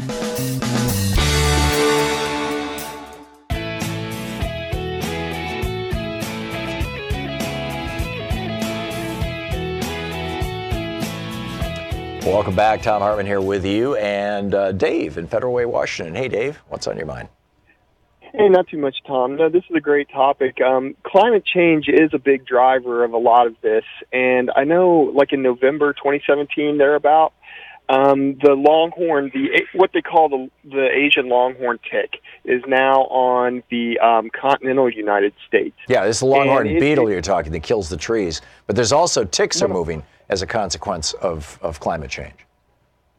Yes, no, I was specifically talking about the tick. Haemophilus longicornis is its scientific name, but it is it carries a Bunia viralis. And what made me think about that is, okay, even though it is the hantavirus is a member of that group. The Bunia viralis. Yeah, and for people who don't know what we're talking about, the hantavirus is a virus that's transmitted by the urine of rodents, and it's a real problem down in the South and the Southwest, the kind of Texas, Arizona South, because you can inhale this stuff and get that virus, and it can kill you. Yeah, and it's the only one of that virus group that is airborne. Right. And when I was in Korea, when I was stationed in Korea, unfortunately, I worked with this young kid who was a ROK Marine, Republic of Korea Marine, when I was doing some special operations stuff, and we were around helicopters a lot. Well, this, again, it's airborne. The hantavirus is airborne. Well, he contracted Korean hemorrhagic fever, which is also a variant. But this kid's 23 years old, in excellent physical shape. The doctors were bragging that they kept him alive for like 36 hours. Okay, this is extremely, deadly. The family of hemorrhagic viruses, that includes Ebola, right? Yeah, it does. It does include Ebola. And, we have Fort Detrick, okay, and we have, the U.S. Army medical research, but all that is reactive. To your point, we don't really have a proactive system. I mean, okay, it sounds great that we're state-of-the-art, we can react to any deadly pathogen, but think about that. Think about, like I said, that kid lasted 32 hours. Yeah. All right. I mean, you really need to think about it. Do you really want to brag about being reactive? Yeah. Something like that. I mean, yeah, and we are unprepared for a pandemic. I mean, if a country that decided to go to war with us, North Korea, for example, or any country, was to drop some sort of a airborne disease in the United States, we've got basically 100 million, about a third of our population who are unwilling to go to the doctor unless they're at death's door because they can't afford the copays. And that's nuts. We need a national healthcare system. It's a national security issue. Dave, excellent points. Thanks so much for calling and making them. We'll be back. You're listening to the Thom Hartmann Program. Call 202-808-9925. But that's just one piece of it. The majority of us want higher taxes on the ultra wealthy. We want Social Security strengthened. We want all these things, and we're getting none of them because of these right wingers.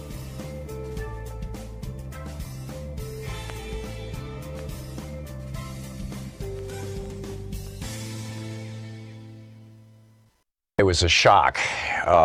We only raised $500, and that's not a good thing. As you know, I've talked about this in previous fund drives that our goal really has to be $10,000 a day if we're going to, over the course of the 3 weeks of a fundraising drive, hit the goals for the fund drive to keep the network going and keep this program on this network. And at $500 days, we are screwed. This is really bad news. Now, it might be because I only got halfway through my list of premiums yesterday, but you've been hearing about the premiums for a week and a half, so I assume that you know what they are.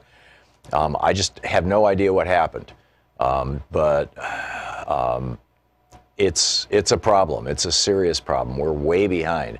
We have been way behind, frankly, for about a year in our fund drives. We've, instead of hitting $10,000 a day, which we used to do fairly regularly, we've been hitting, $9,000, $8,000, $4,000, and yesterday 500. And we need your help. I don't know how to say it other than that. Free Speech TV needs your help. And you can help right now by calling 877-378-8669. 877-378-8669 is our telephone number. The premiums that Free Speech TV is offering, with a $20 gift, you get the flag lapel pin. With a $60 gift, you get the Free Speech TV set of stickers. With a $72 gift, you get a copy of The Hidden History of Guns and the Second Amendment, which I went off on a long rant about yesterday, so I won't repeat that today. With a $100 gift, you get the Free Speech TV t-shirt with the viewer design. With a $200 gift, you get the Free Speech TV hoodie with the viewer design. With a $360 gift, you get all of the above. With a $500 gift, you can participate in a private webinar with me on resolving fear, anxiety, stress, and trauma in the age of Trump. And this is actually a deep dive into some really cool and serious stuff that really, really does, help us get control of it and recalibrate our attitudes, opinions, how we think of things, how our brain works, actually. And with a $1,000 gift, come to Portland, hang out with us for the last hour of the show. I'll take you to lunch and my treat, and we'll have a good time. So those are the premiums. I mentioned yesterday also the monthly recurring donations. Now, it may be that our numbers are down because a lot of people are simply saying, hey, here's my credit card, ding me $10 a month forever. And it's not showing up on our daily quantities. And, I'm trying to figure that out. And I know the folks at Free Speech TV are trying to figure that out. But I suspect that that's not the only thing that's going on here. And and my guess is that, our donations are down because people are donating to their favorite political candidates. I mean, I got an email today. I got emails today asking for money from 4 different presidential candidates and from Donald Trump. Now, I'm guessing you're not giving money to Donald Trump. I didn't either, by the way. But but that's serious competition, and and I get that. And so, it need not be hundreds or thousands of dollars that you send to Free Speech TV. Literally, $20 is actually a big deal. If you have never donated to Free Speech TV, if you've never contributed to this network, a single $20 gift or a commitment of $5 a month for the next year or 2 years, or just say, leave it on until I tell you to turn it off. That's the foundation for fundraising. That's the foundation that it all rests on, are these smaller gifts and our smaller donors in terms of gifts. And if you're one of those people, thank you. I mean, it really is important. And we really do value these smaller donations, the $20, and you get the lapel pin, or the $60 and you get the stickers, or the $72 and you get the book, The Hidden History of Guns and the Second Amendment. We really do value that. It is important, and we really do need your help right now. This is a critical and important time for Free Speech TV, and your help, keeps this network on the air and keeps us broadcasting. We literally, every day that you watch this show on this network, you are seeing this program on this network because somebody, hopefully you, called 877-378-8669 at some point in the past and made a contribution. And if you want to continue to see this show on this network, you need to call 877-378-8669 right now and say, yes, I want to make a contribution. Because, if free speech goes away or if this program goes away, I just don't think it's a good thing. And this isn't about, an inflated sense of the importance of my own show. I realize we're all vulnerable to that. But I really do believe that we are doing important things with this program. We're modeling how to talk with the crazy conservatives at work, your next door neighbors and people at Christmas and Thanksgiving, by having conservatives on and having reasonable conversations. We're talking about the really important and in some cases very deep issues by having, progressives on who really get things.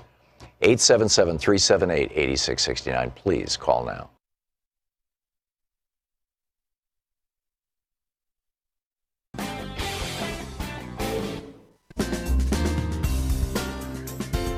Welcome back. Thom Hartmann here with you.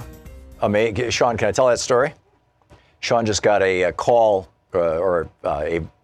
somebody left a message on her phone saying that that her Social Security number had been compromised, and if she didn't call them immediately, it may be canceled or rendered inoperable, or whatever the phrase is, suspended, excuse me. And yesterday, Louise got a call from somebody saying that they were with Social Security, and they were calling about her husband's pain, and she came off in search of me.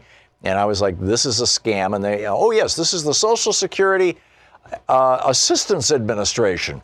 And a woman with a fairly thick Filipino accent, I'm guessing she was literally calling from the Philippines. They run these boiler rooms in India and in the Philippines. These are scams. And if you get a call like this, just know the Social Security Administration does not call people. Period. If they want to communicate with you, they will send you a letter. And the scammers tend not to send the letters because, they can get nailed with that. It's a lot harder to get nailed with a phone call. So anyhow, and other news, this fascinating. Peter DeFazio, an old buddy of mine, and Brian Schatz, I'm not sure, I think it's Schatz, of Hawaii. They want to put a 0.1% tax on all stock, bond, and derivative trades. Now, we had this from the 1930s to the 1960s. It was called the STET tax, the Securities Transaction Excise Tax, and it kept the stock market stable. They're suggesting that this could create as much as $77 billion in revenue a year. And the news release that they put out, a tiny tax on Wall Street trades can make a big change. Slowing down high-speed computer trading will calm our markets. Taxing speculation will refocus trading on long-term job-creating investments. And taxing trade at a rate of just 10 cents on every $100 traded will stack up to big money that can rejuvenate American communities. It's time for all members of Congress to call to rebuild Main Street on Wall Street's dime. That's from Lisa Gilbert, the Vice President of Legislative Affairs for Public Citizen. But it's good stuff, and it's coming out of, two, of course, Democrats in the House of Representatives, Brian Schatz of Hawaii. I'm sorry, he's in the Senate. Brian Schatz in the Senate, and Peter DeFazio in the House of Representatives. So, they're calling it the Wall Street Tax Act of 2019. So if you want to call your member of Congress and give it a pitch, 202-225-3121. John in Boston. Hey, John, what's on your mind today? Hey, Tom, how you doing? Good. You're channeling me today, man, and it's, you do it every day. But John, I need your mouth closer to your microphone, please. I'm sorry, man. Can you hear me better now? Yeah, it's a little bit better. Okay, just a little bit. All right. Sorry about that. No, you're channeling me today. I mean, you do it every day, but let's, and it ties into yesterday. What do we do? Facts don't matter anymore. I mean, I'm sorry to say. And money controls Republicans and many others, the media, advertisers, lobbyists. So what do we do? I think it was Matt Taibbi a while ago, and it also ties in with the media, too. You say they're looking for a race and a competition. We need to take the meme from the Republicans, the whole USA America number one. We have to come from a nationalistic approach, and you were doing it earlier, and we need to continue to do it. And that's what the Green New Deal is, John. Exactly. It's literally we're going to make America great again by rebuilding our energy infrastructure. But here's the thing, Tom. People don't care about other countries. However, if you make it a competition, and you were doing it brilliantly, are you saying China is better than us? Are you saying China? I don't think you mentioned it, and I've read it, into quantum technology. That's 22nd century, and we're still subsidizing 19th century technology. So we need to make it like Matt Taibbi said, the media is all about competition. If we need to say we want to make America number one again, and then another part of that too is, Trump said he believes Russia. That's the perfect bumper sticker. Trump believes Russia/Putin. Do you? I mean, we need to take it a nationalistic tone. Sorry to say it worked for the McCarthy and the McCarthyism and so forth, but we wouldn't need to do it. But John, we don't need to do it. The Republicans are doing it cynically because many of the things that they're proposing actually harm the United States, both short-term and long-term. Their tax cuts and their loyalty to fossil fuels, and they're wanting to destroy Medicare and Social Security and things like that. But they claim that it's going to make America better. We would be doing it with high integrity. We would actually be speaking the truth. These are things that actually will make America better. So, I'm with you, John. I'm with you. And I hope our politicians are listening. John, thank you for the call. Brian in Schaumburg, Illinois. Hey, Brian, what's on your mind? Hi, good afternoon. I'm an electrician. I live in the Midwest. I'm a common sense kind of guy. And, I hear you make the statement a lot about Germany going solar. And so I Googled it up and looked on Wikipedia while I was listening to you this morning. And some of the more current information I could find, I think it was on Wikipedia, more than half of Germany's energy is still coal, natural gas, and nuclear. You're right. In a very small percentage of it. Well, maybe a third of it is renewables. And it's said that on some of the sunniest, windiest days, it can go as high as 3/4. Well, actually, there were several days last summer where Germany was exporting electricity. They were producing over 100% of their entire national electric demands. But the way that they did it, and this is the lesson that I think America should figure out. The question that the Merkel government was facing, well, I'm not even sure Angela Merkel was the leader at that time, because I think this was before I started doing this radio show. So I think this was around 2001, 2002, because I gave a speech in Barcelona, Spain, with his name was Schmidt, one of the two German legislators who co-authored the legislation that they put into place. And what they were trying to do, they needed to build at least one, probably two new nuclear power plants in order to satisfy the growing energy demands of Germany. And they also wanted to start retiring the coal plants, for green reasons and health reasons and everything else. And so they put together this two-step program where the government said that they would backstop banks, commercial banks. The government would 100% guarantee loans from commercial banks to people who owned more than 50% of the equity of their home, or 25% of the equity of the home, whatever it was, but homeowners, to put solar panels on their roofs and tie them into the electric grid. And they would backstop these 10-year loans, and the loans would be amortized over a 10 years period. Then they also required the power companies, and I think these may be public utilities, although I'm not sure, Brian, and maybe you can Google it. But they said to the power companies, if you, power company, were to build these two nuclear power plants, over the course of a 10-year period, it would cost you about 7 times the retail cost of electricity. Now, you would amortize that over a longer period, in terms of rate, recovering it from rate increases and things, and the expenses. But it would cost you about 7 times. So you pay the homeowners 7 times what your retail rate is. So if you're selling electricity to them at 10 cents a kilowatt hour, you buy electricity from them at 70 cents a kilowatt hour, and it's going to be the exact same expense to you as these 2 nuclear power plants would be, as I recall. And then the homeowners, since they're selling their electricity at this very high price and a profit, would be essentially selling electricity at a price that was at, or even in many cases slightly above, what the monthly mortgage payments were on the 10-year mortgage for the solar panels on their roofs. So at the end of 10 years, the homeowners own the solar system. It's completely paid off. It's been paid off by generating its own electricity, so it didn't cost them anything.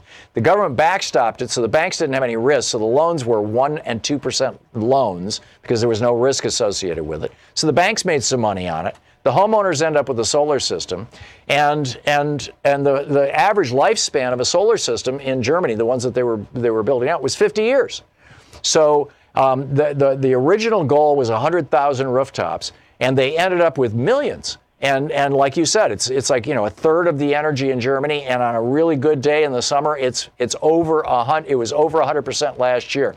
We did that story on this program. Well, and we could do that here. I mean, this is not rocket science, Brian. This is not rocket science at all. Well, could I just quickly add that we're always going to need a base power supply. Sure. There's no way we can go 100% renewable for various reasons. And here's actually, we can go 100% renewable because there are storage. Batteries aren't there yet. No, I'm not talking about. There's all kinds of storage systems. You can have, in Norway, their goal is to be 100% renewable within 20 years, and they're pumping water back up into, up above dams when they're generating electricity during the day, and then they're drawing that water down through turbines at night to produce electricity. There's all kinds of ways to store power, number one. And number two, if you look at Texas and Iowa, both those states now are getting more than 20% of their electricity from renewable power, and the principal source in both those states is wind, and the wind blows all night long.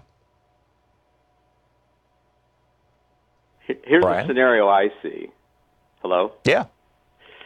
Okay, being from the Midwest, we get many August days where it's very humid, not much wind, and then about 3 or 4 in the afternoon, the sky turns black because a thunderstorm's coming in. And everybody and their brother's got their air conditioner just cranking.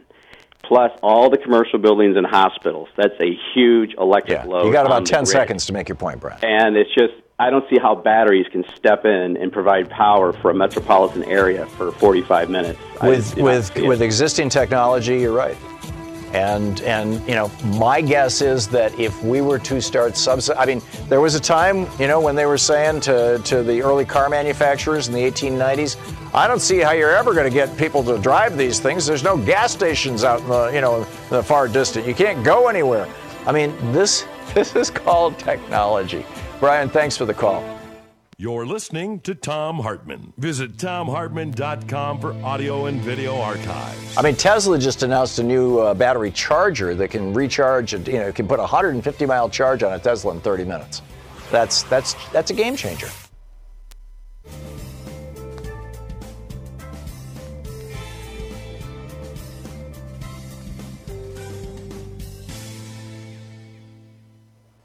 And welcome back.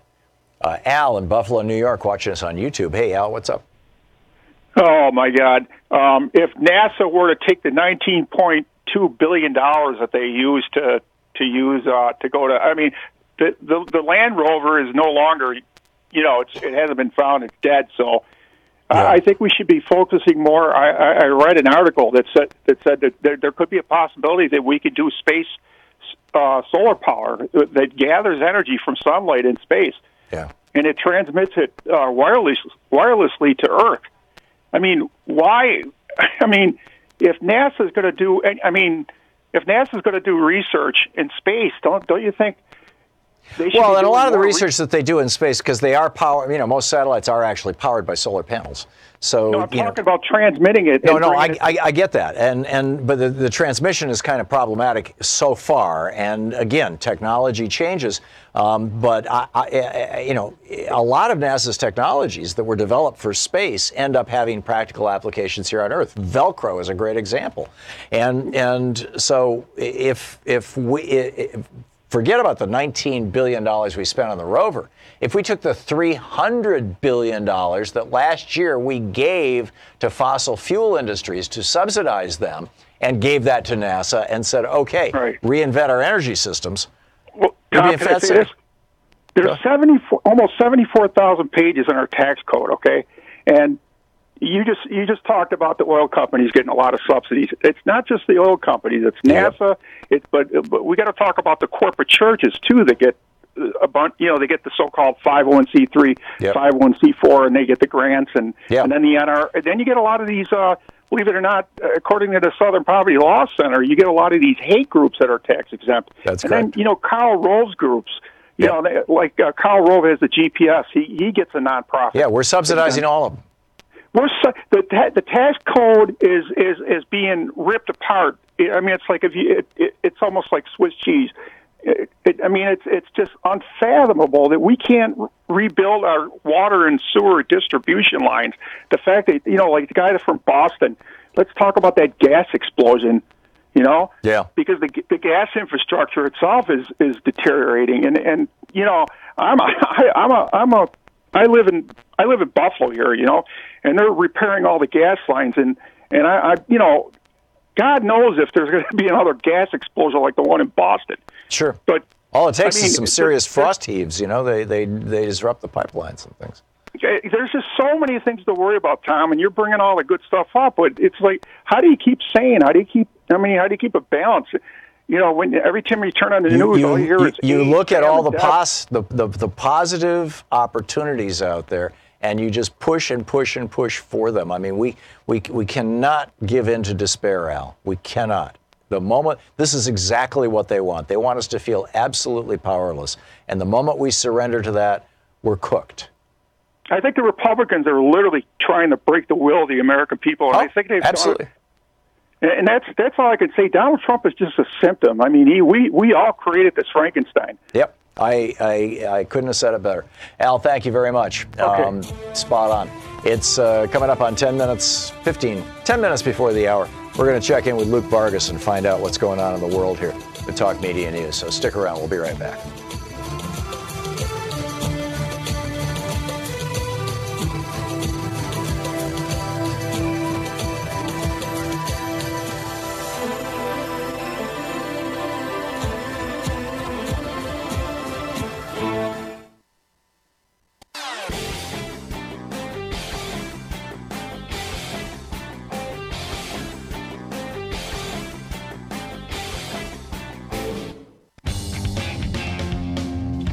So let's check in with Talk Media News to find out what's going on in the world today. This report brought to you by goatsfortheoldgoat.com and Loving What You Do. Ellen Ratner's new book. On the line with us is the chief foreign correspondent for Talk Media News from UN headquarters in New York, Luke Vargas.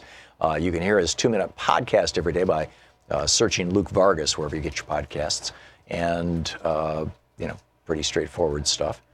And Luke, I understand that Trump has ended preferential trade status for Turkey and India. First of all, can you define preferential trade status? And secondly, what does this mean both in economic terms and political terms?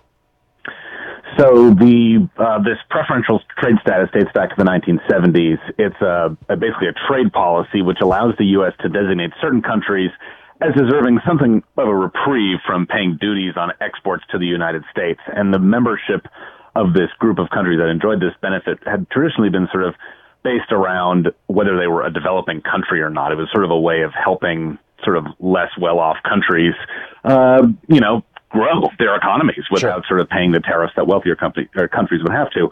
And so India and Turkey and many other countries have been on this list for a long time. The reason each of them is being taken off is a little bit different. And it will affect them each in slightly different ways. I mean, India, the complaint here coming from the United States is that they've been passing various trade barriers that create negative effect for American companies.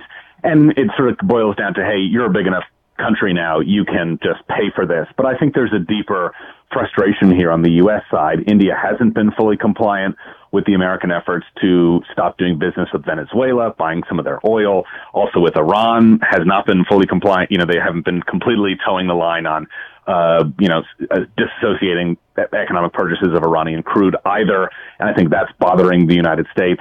But what's so funny here is, this decision really seems to cut against, and this, I say the same sort of would apply to the decision to remove this preference for Turkey, cuts against many of what President Trump has been saying are his priorities in the Asia-Pacific region. I mean, he importantly renamed it the Indo-Pacific, right? I mean, it was all about trying to figure out ways to move the sort of democracies and the democratic allies of the U.S. and Asia behind the United States and against China here. And India is looking at this decision and saying, what the heck? I mean, I actually think it's really not great for Narendra Modi, their prime minister, who's up for re-election in a few weeks. And this really is going to tap into, I think, the simmering anti-American sentiment. But don't you think that might actually help him? Because he ran as kind of a Donald Trump. He's a nationalist. He's a hardline right-winger. Well, it actually, he may be able to spin it to his advantage, but in a way that wouldn't be beneficial to the United States in the end. My point. Namely, we hit them with steel and aluminum tariffs, and they decided to sort of bite their lip and take it, as opposed to spiraling the relationship down. Now there's a pressure, hey, and that really would hurt the United States in ways that giving away a few, $100 million in trade concessions to them does not. So it might prompt a more negative response from them. And on the Turkish side, the reason Trump is doing this is ostensibly because they are not buying Patriot missile systems from us. We had been pushing them, saying, look, as a NATO country, you've got to buy American weapon systems, or at the very least, you can't be buying Russian missile systems, which is sort of incompatible with the NATO goals of basically containing Russia. That's a real weakness inside of the alliance now if you buy these things. Right. And they refused a few days ago. And I think this is just the latest in a whole list of items, be it Turkey wanting the extradition of Fethullah Gulen, or the U.S. wanting their pastor freed, or our support of the YPG. All these little political issues have this tendency, at least the past few years, to become bargaining chips in the U.S.-Turkey relationship. So this is just the last one. Does it look to you like Turkey's moving toward Russia? Because, I mean, Donald Trump decided to pull us out of Syria after talking with Erdogan from Turkey. And really I get it that Turkey has an issue with the Kurds and they have a border with Syria. But were there other actors involved in that were being channeled through Mr. Erdogan? And how is it that Trump, does exactly what Erdogan tells him to do, and then the government is imposing these sanctions? I mean, is Trump unaware of what's going on here, or is this coming out of the White House? Well, you could look at it as, look, the U.S. and Russia are sort of competing for preferential treatment within Turkey, and the U.S. is sort of realizing it's losing here, and it's saying, fine, if you're not going to be so close to us, then we're going to pull back. But much like the India situation sort of creates a possible risk of us suffering more of an economic punishment for ending the preferential status, I would argue you might see the same thing with Turkey insofar as, if we're trying to get them to come back to being a close trade partner with the United States, the kind of country that would buy Patriot missile systems, maybe on the next round of missile orders or whatever the new generation of technology will be in a few years, we're not incentivizing that by making the trade relationship, more hostile. And in fact, this may open the door for Russia to expand its connections with Turkey, because now the U.S. terms of doing business are, by comparison, worse than they were before. So again, you sort of wonder. Do we know if Trump is aware of these policies? There does seem to, and other commentators have noticed this, but there does seem to be this trend with Trump where he looks at these small grievances on trade and he sets policy around them at the expense of all of his other stated sort of geopolitical goals, whether it's bringing India, Australia, and Japan together with the U.S. to counter China, but then, souring the relationship with India over relatively petty matters. Or in the case of Turkey, hey, we want to expand our trade relations. They wanted to triple, I think, the bilateral trade with, Trump and Erdogan had agreed to this. And then you have a policy here which it doesn't look like there's any scenario in which, ending preferential trade status is going to boost the relationship. And now Russia perhaps has a new market. So again, it's cutting off your nose. So now, in addition, the EU is now starting to push back on Viktor Orban. He is the hardcore right-wing nationalist who has taken over Hungary. What's going on there? Well, it's tough because he's part of this alliance, the center-right alliance of the European People's Party, which includes dozens of parties from all over Europe, and is pretty powerful, includes Angela Merkel's party, and they've been looking at this rising authoritarianism basically in Hungary and saying this is against all of our values. Viktor Orban in particular has been dissing Juncker, the head of the European Commission, who's a member of this party, and alleging all these anti-Semitic things that, George Soros is backing some immigration scheme. And I think finally they've said enough. The question is, they've allowed this sort of cancerous a segment of their own party to grow for so long. At this point, does it have much of an effect to give them the boot, or just boost Orban and his arguments in the long run? So it's kind of a debate over, like the Republican Party, what do we do about Steve King? Yeah, I think that's an apt comparison. Okay, great. Luke Vargas with Talk Media News. Thank you, Luke. Thank you, Tom. You're listening to Thom Hartmann.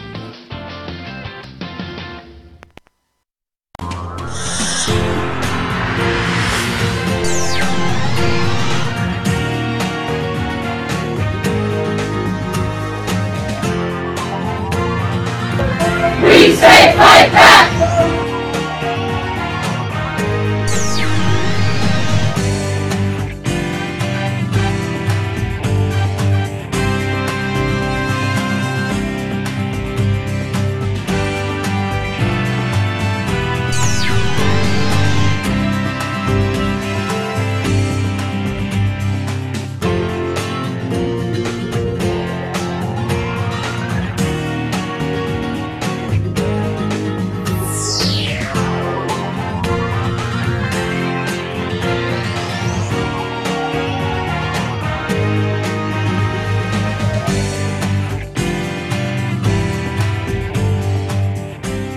Hey, over at ThomHartmann.com, we've got some really cool stuff. A lot of people don't realize that we produce a daily newsletter, and Sue puts we call it Sue's Daily Stack on there, which is literally a link to every story that I've talked about in the show. So all the research is right there. It's free. We don't share or sell our subscriber list. It's it's there. It's there for you. And it's over at ThomHartmann.com. You can sign up for the free newsletter. You also can get my big picture take of the day, which is exclusively over at our website at ThomHartmann.com, as well as links to our videos, the book reports we typically do every day, all this stuff and more. It's all there at ThomHartmann.com. So check it out and sign up for our newsletter. I think you'll really enjoy it and appreciate it and find a lot of value there. We put a lot of work into this stuff. And you'll find it all right there on our website at ThomHartmann.com. And be sure to check out the newsletter and sign up for it. It's great. It was a shock. We only raised $500, and that's not a good thing. As you know, I've talked about this in previous fund drives, that our goal really has to be $10,000 a day if we're going to, over the course of the 3 weeks of a fundraising drive, hit the goals for the fund drive to keep the network going and keep this program on this network. And at $500 days, we are screwed. This is really bad news. Now, it might be because I only got halfway through my list of premiums yesterday, but you've been hearing about the premiums for a week and a half, so I assume that you know what they are. I just have no idea what happened. It's a problem. It's a serious problem. We're way behind. We have been way behind, frankly, for about a year in our fund drives. We've, instead of hitting $10,000 a day, which we used to do fairly regularly, we've been hitting, $9,000, $8,000, $4,000, and yesterday 500. And we need your help. I don't know how to say it other than that. Free Speech TV needs your help. And you can help right now by calling 877-378-8669. 877-378-8669 is our telephone number. The premiums that Free Speech TV is offering: with a $20 gift, you get the flag lapel pin. With a $60 gift, you get the Free Speech TV set of stickers. With a $72 gift, you get a copy of The Hidden History of Guns and the Second Amendment, which I went off on a long rant about yesterday, so I won't repeat that today. With a $100 gift, you get the Free Speech TV t-shirt with the viewer design. With a $200 gift, you get the Free Speech TV hoodie with the viewer design. With a $360 gift, you get all of the above. With the $500 gift, you can participate in a private webinar with me on resolving fear, anxiety, stress, and trauma in the age of Trump. And this is actually a deep dive into some really cool and serious stuff that really, really does, help us get control of it and recalibrate our attitudes, opinions, how we think of things, how our brain works, actually. And with a $1,000 gift, come to Portland, hang out with us for the last hour of the show. I'll take you to lunch and my treat, and we'll have a good time. So those are the premiums. I mentioned yesterday also the monthly recurring donations. Now, it may be that our numbers are down because a lot of people are simply saying, hey, here's my credit card, ding me $10 a month forever. And it's not showing up on our daily quantities. And, I'm trying to figure that out. And I know the folks at Free Speech TV are trying to figure that out. But I suspect that that's not the only thing that's going on here. And and my guess is that, our donations are down because people are donating to their favorite political candidates. I mean, I got an email today. I got emails today asking for money from 4 different presidential candidates and from Donald Trump. Now, I'm guessing you're not giving money to Donald Trump. I didn't either, by the way. But, but that's serious competition. And, and I get that. And so, it need not be hundreds or thousands of dollars that you send to Free Speech TV. Literally, $20 is actually a big deal. If you have never donated to Free Speech TV, if you've never contributed to this network, a single $20 gift or a commitment of $5 a month for the next year or 2 years, or just say, leave it on until I tell you to turn it off. That's the foundation for fundraising. That's the foundation that it all rests on, are these smaller gifts and our smaller donors in terms of gifts. And if you're one of those people, thank you. I mean, it really is important.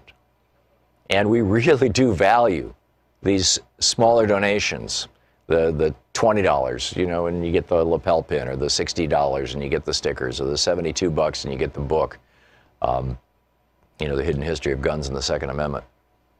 We really do value that. It is important, and we really do need your help right now. This is a critical and important time for Free Speech TV, and your help, keeps this network on the air and keeps us broadcasting. We literally, every day that you watch this show on this network, you are seeing this program on this network because somebody, hopefully you, called 877-378-8669 at some point in the past and made a contribution. And if you want to continue to see this show on this network, you need to call 877-378-8669 right now and say, yes, I want to make a contribution. Because, if free speech goes away, or if this program goes away, I just don't think it's a good thing. And this isn't about, an inflated sense of the importance of my own show. I realize we're all vulnerable to that. But I really do believe that we are doing important things with this program. We're modeling how to talk with the crazy conservatives at work, your next door neighbors and people at this Christmas and Thanksgiving, by having conservatives on and having reasonable conversations. We're talking about the really important and in some cases very deep issues by having, progressives on who really get things. 877-378-8669. Please call now. Want to connect with the show online? You can find the Thom Hartmann Program on Facebook, Twitter, and Instagram.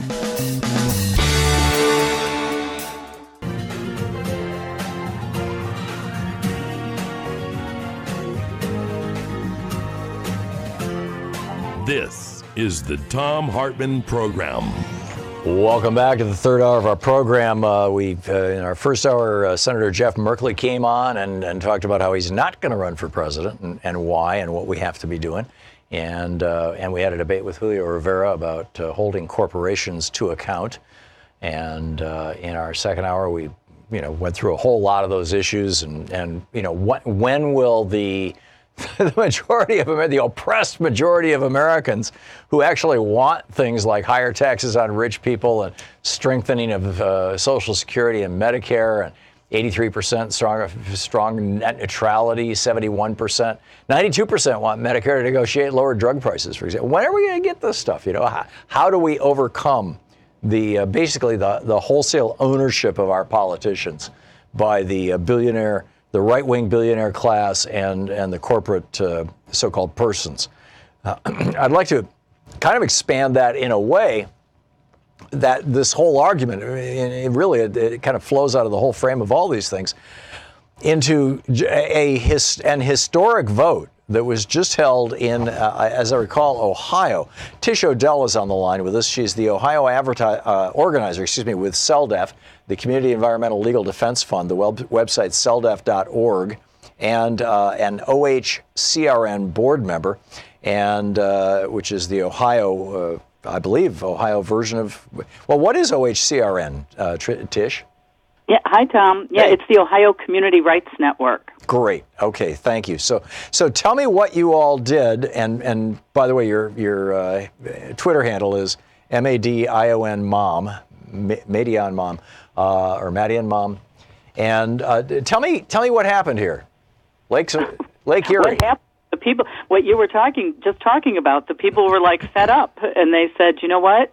Our government and our laws are not reflecting our values and what we need. And in Toledo, actually, in 2014, they suffered loss of their water, and not just drinking water. I mean, they couldn't drink it, so it wasn't like a boil alert or anything. They couldn't touch their drinking or the water at all. So no clothes washing, no washing dishes, nothing at all. So the water was still coming out of the faucet, but it was essentially poisonous? Yeah, it was. They said, do not touch it, don't use it, don't shower in it. So for 3 days. Because of? There's an algae problem with Lake Erie. And we know a lot of the issues. I mean, it's obviously Lake Erie's polluted and under threats from many different corporate activities and industrial activities. But in northwest Ohio, where Toledo is, it has to do a lot with big ag, so corporate agriculture and a lot of their runoff. We're talking about big CAFO farms, that kind of thing. What's a CAFO and this farm? algae problem had been growing and growing. It came to this head in 2014. Lake Erie is actually the shallowest of the Great Lakes. Right. Well, and I remember when Lake Erie basically died back in the 60s or 70s. And what's a CAFO farm? Mm-hmm. So, I mean, that people bring that up to me, and I say, yeah, but sometimes we can kill nature and can't bring it back. We were fortunate that time. Right. Sometimes you can kill a lake or a stream, and it's not able to bring it back. Money won't revive it. Yeah. So the thing that you all and the people working with you put on the ballot, this was if my recollection is correct, this was a citizens initiative. This was a ballot initiative, was to give Lake Erie essentially personhood rights, the rights that at the very least a corporation has. Do I have that right? Yeah, basically. I mean, I'd like to think that, we don't equate everything with personhood, but in our legal system, that's kind of, because obviously a lake isn't going to have the same rights and needs that people have. But right. Yeah, just since we did give corporations personhood rights, I guess that's the best way we can describe it at this point. And the people did try to work through the government for 2 years, so 2014 to 16, and got absolutely nowhere. No relief, no solutions to the problem that they felt would help, curb this from happening again. So that's why in 2016, we just happened to be, Thomas Lindsay and myself, doing a tour through various Ohio cities talking about community rights and rights of nature, and some of the folks that are in the Toledo group happened to hear that. And so the timing was just right. They came up to us and said, how can we use rights of nature to protect Lake Erie and our community here in Toledo? And so that's how it all started. And so for 2 years, yes, they collected signatures. It was supposed to be on the November ballot, but the opposition fought to keep it off the ballot, and the Supreme Court helped with that process. But the people kept pushing and fighting, and we actually did get on this special election ballot last Tuesday, and it passed by 61%. Wow. And this is the city of Toledo, right?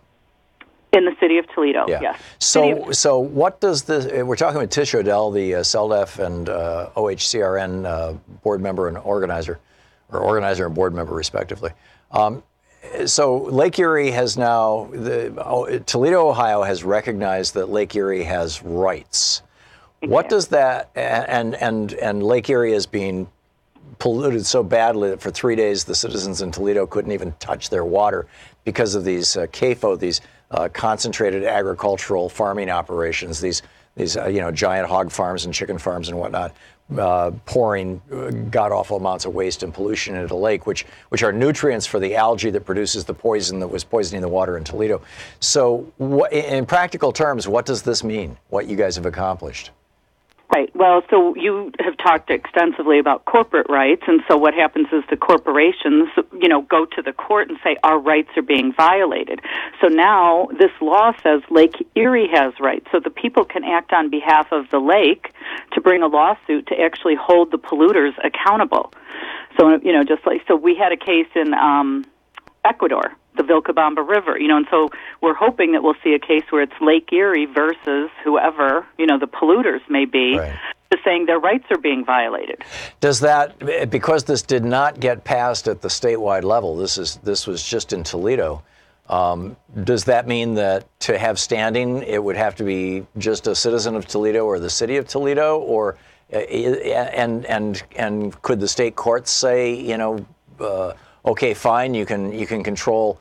I'm assuming parts of Toledo have lake frontage on Lake Erie, that you can control that area where, is in front of you, but you can't control the rest of it. I mean, what are the limits on this? Right. I mean, Toledo sits right on Lake Erie, and it's the Maumee River is where a lot of the big industrial agriculture is taking place, and they dump into the Maumee River that flows into Lake Erie, so it goes through Toledo. The solutions always are to make the people pay, right? Upgrade your water treatment plants and facilities, even though they're not the ones that cause the pollution in the first place.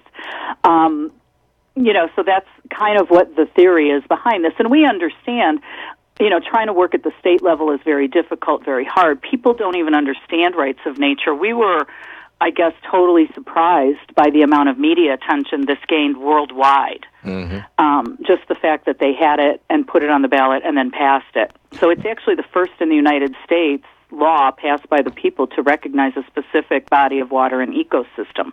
That's great. Wait, can you educate us a little bit about the rights of nature? Sure. I mean, that's what we're basically talking about, is seeing nature as a living entity and being that actually sustains our lives, right?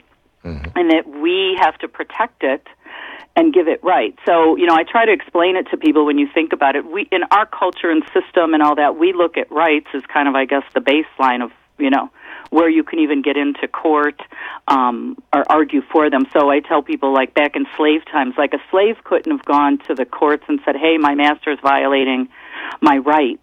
Right. Or a woman before, the 1920s or whatever. Or a woman in Saudi Arabia today. Exactly. Yeah. Can't go to the courts and say my husband is violating my rights, right, to life, to exist, because they don't exist anywhere. So it's right, kind of the same thing with nature right now. Nature in our system and structure of law isn't recognized as having any rights. It's looked at as strictly property that can be used, exploited, all for profit. And we have a system of regulation where we regulate the harm to nature. And we've been living that way for almost 5 decades now, and what we're living with is the consequence of slowly regulating harm. So it's not about prohibiting it, it's about we're going to let it be destroyed, harmed, whatever, but at a slow, regulated pace. And this is about prohibiting the harm. So in other words, the lake has rights, and what you're doing is violating its right to exist, thrive, flourish. So in places where people who are listening to this program right now live, where they may have a local piece of nature that's being destroyed, whether it's a melting glacier, whether it's a forest that's under attack from loggers or beetles, whether it's a body of water that's being contaminated, whether it's an aquifer. We just had this report yesterday in the New York Times. Over 250 coal-fired power plants have now been confirmed. 9 out of 10 of them are contaminating the groundwater of their local communities with cancer-causing compounds that are measurable in the groundwater and thus in the tap water. If they wanted to assert that there was a right to the natural system, the ecosystem around them that is being damaged by these things, what should they do? Where do they start? Well, first of all, you have to change the minds of people, right? In our culture, we a lot of people think this is unusual, right? What are you talking about? Because we haven't been brought up to believe that nature has rights. And so first thing is education. You have to educate the public about this. And there's other countries in the world that have recognized this for a while, like Ecuador, they've put it in their constitution, Bolivia, New Zealand. So there's many other places around the globe that are recognizing this right. And I think we all know, too, that the indigenous people have believed this. Oh, this has been part of their culture and their religion. But in the little less than a minute we have left, it seems to me like the starting point, and I've spent a lot of time on the CELDEF website, would be to go to CELDF, the Community Environmental Legal Defense Fund, celdef.org, and read up on this, learn how it can be done, and open a local chapter or some variation thereof. Am I off base on that? No, that's totally right. Educate yourself. We have a tab specifically on the website, Rights of Nature. So go there, and yes, and please share it, because obviously, you know, the media doesn't always cover these movements by the people, and this is a movement for change and change law, culture, all of it. Yeah. So, yeah, please share. Well, and you had over 60% of the people in Toledo voting for this. Was there, did the big animal farms that are polluting the lake, that, you know, thus violating its rights, did they fight back in a big way with an advertising campaign against it? Oh, they had a huge advertising campaign. And then they also, last Wednesday, so the morning after it passed, we've already been hit with a lawsuit. Wow. Amazing. Tish Odell, the CELDEF Ohio organizer and the OHCRN board member, celdef.org, ohiocrn.org are the websites. Maddie and Mom, you can tweet her, or at CELDEF. Tish, thanks a lot for dropping by. Thanks a lot, Tom. Good talking with you. We'll be back. This is the Thom Hartmann Program. We'll be back with more of the news of the day and your calls in just a moment. Stick around.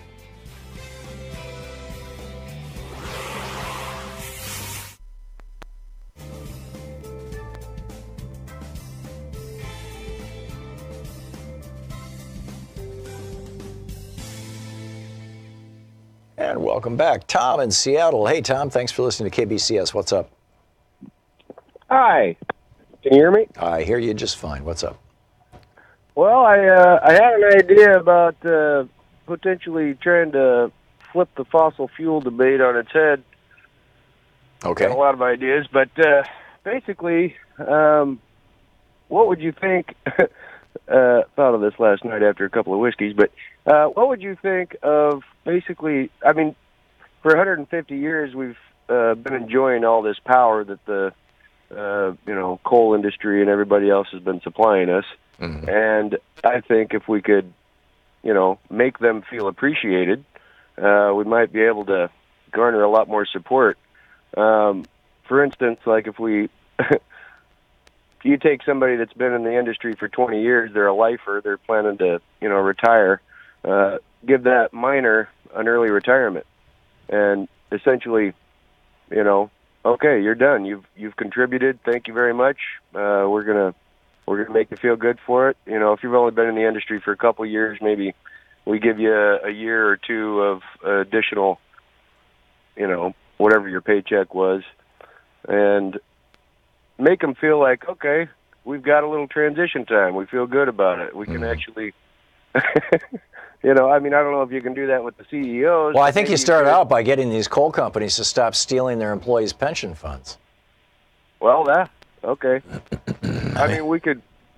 What do you think of the idea? Basically, I don't know what it would take to essentially pay them off, but I mean, basically. Well, it's essentially what Hillary Clinton was arguing for in the last election. She was, after that comment that she made that the age of coal is over, got widely distributed and distorted by Donald Trump to say that she was calling to lay off all coal miners and he was going to embrace the coal miners.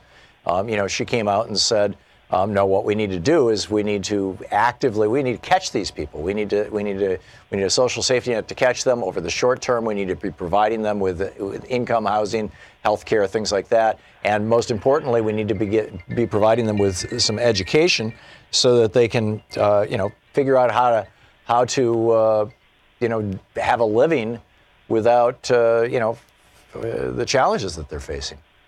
Yeah, well, I think if they feel supported and they feel, like, okay, they're gonna take care of us here. I mean, that's the major pushback is these workers don't know what they're going to do. That's all they know. Right. As far as well, in fact, I think whatever, that's where AOC's Green New Deal comes in. I mean, West Virginia has a lot of sunlight. It's technically a southern state, or arguably, it's right there on the border, and certainly way south latitude-wise of Germany.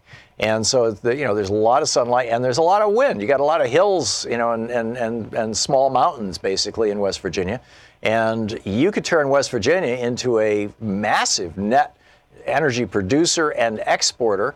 And, which is, I'm not sure that Hillary Clinton's program was quite as, expansive as I'm characterizing, but certainly Alexandria Ocasio-Cortez's is.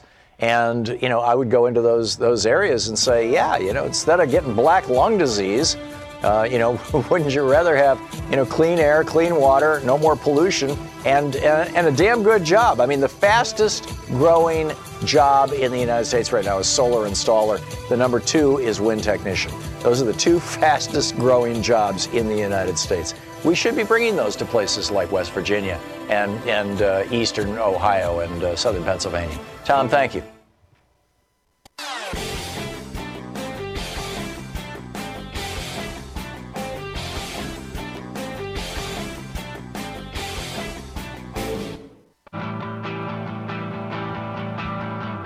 Oh, welcome back. Hank in Cedar Rapids, Iowa. Hey, Hank, what's on your mind today?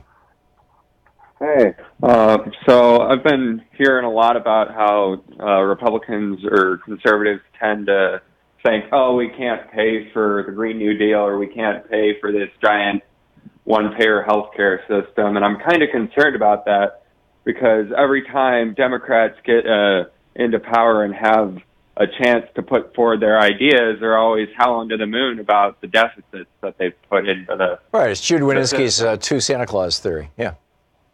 Yeah, so... Hank, can you get your mouth closer to the microphone, please? It sounds like you're sitting in the bottom of a tunnel. Sorry. Yeah, so the thing that concerns me is if they're really concerned about balancing the budget, maybe it would have been great if they didn't give out all these tax cuts over the past 40 years. How many years that they've been years? Yeah. Going back to Reagan, yep. So honestly, if they're so concerned about that, they can really just start shelling back all of that money. I mean, yep.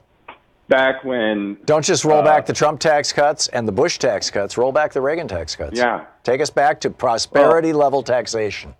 And that's what I would call it, prosperity level. Yeah. We had incredible prosperity in the United States in the 1950s, the 1960s, the 1970s, the 90s. The 1970s were a prosperous decade, and even the first couple of years of the 1980s.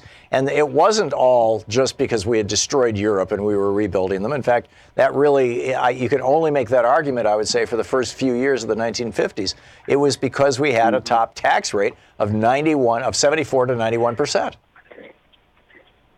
And the reason they talk about the Green New Deal as on to another extension of the New Deal was because it's putting a bunch of money into the economy. And the reason we weren't so concerned about breaking the system back then was we didn't have this giant deficit looming over us. Right. But see, even with the deficit, these are the kind of things that generate more money than they cost over time. These are not expenses. These are investments. And this is the thing that Republicans refuse to talk about. And I think in some cases just don't even understand, literally don't understand. But these are investments, just like building schools are investments, just like putting people through college are investments. Building out a solar infrastructure and a wind-based infrastructure, and where appropriate, a geothermal or a tide-based energy infrastructure. All of those things, yes, they're going to cost money on the front end, but over time, you're going to get so many dollars back. For every dollar you invest, you're going to get $10, $20, $50, $100 back in additional tax revenue that you wouldn't have had otherwise as a result of the economic growth that they're going to stimulate. So, yeah, I'm with you. Hank, thank you. Jerry in St. Peters, Missouri. Hey, Jerry, just a minute to the break. What's up? Hey, Tom, I want to thank you for the last hours of Agent Sunlight. You sent that to me for a donation I gave you. Oh, my pleasure. Book. Excellent book. Everybody ought to read it. Thank you. My situation is I've had solar panels for 4 years now. It seems as though my Republican majority legislative body here in Missouri wants to now tax me because the utility is no longer making enough money. Oh, really? Now, didn't we used to have a public utility? I mean, about half the electricity in America is created by public-owned utilities, and about half is created by private for-profit utilities, which apparently is one of yours. Yeah, and they told us that privatization is the only way to go. They want to do that with education now and everything else. Right. Well, I'm telling you, it's failing, and they now want to overtax us to pay for their profit. Sure, they want to. Yeah, let's have the ratepayers and the taxpayers subsidize the for-profit private energy companies. It's happening all over the country, Jerry, and particularly weirdly in the places where they're most aggressive about it, Hawaii and Florida, and making it hard to do solar, which is bizarre. Jerry, thanks a lot for the call. You're listening to the Thom Hartmann Program. Call 202-808-9925.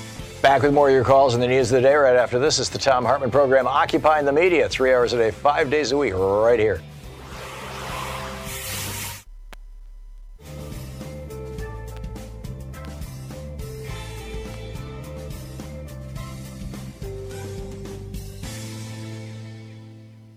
It was a shock. We only raised $500. And that's not a good thing. As you know, I've talked about this in previous fund drives that, our goal really has to be $10,000 a day if we're going to, over the course of the 3 weeks of a fundraising drive, hit the goals for the fund drive to keep the network going and keep this program on this network. And at $500 days, we are screwed. This is really bad news.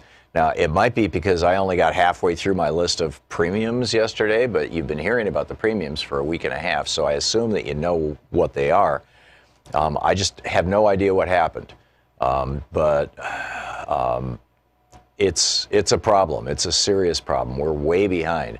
We have been way behind, frankly, for about a year in our fund drives. We've, instead of hitting $10,000 a day, which we used to do fairly regularly, we've been hitting, $9,000, $8,000, $4,000, and yesterday 500. And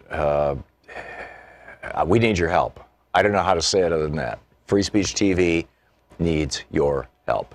And you can help right now by calling 877-378-8669. 877-378-8669 is our telephone number. The premiums that Free Speech TV is offering, with a $20 gift, you get the flag lapel pin. With a $60 gift, you get the Free Speech TV set of stickers. With a $72 gift, you get a copy of The Hidden History of Guns and the Second Amendment, which I went off on a long rant about yesterday, so I won't repeat that today. With a $100 gift, you get the Free Speech TV t-shirt with the viewer design. With a $200 gift, you get the Free Speech TV hoodie with the viewer design. With a $360 gift, you get all of the above.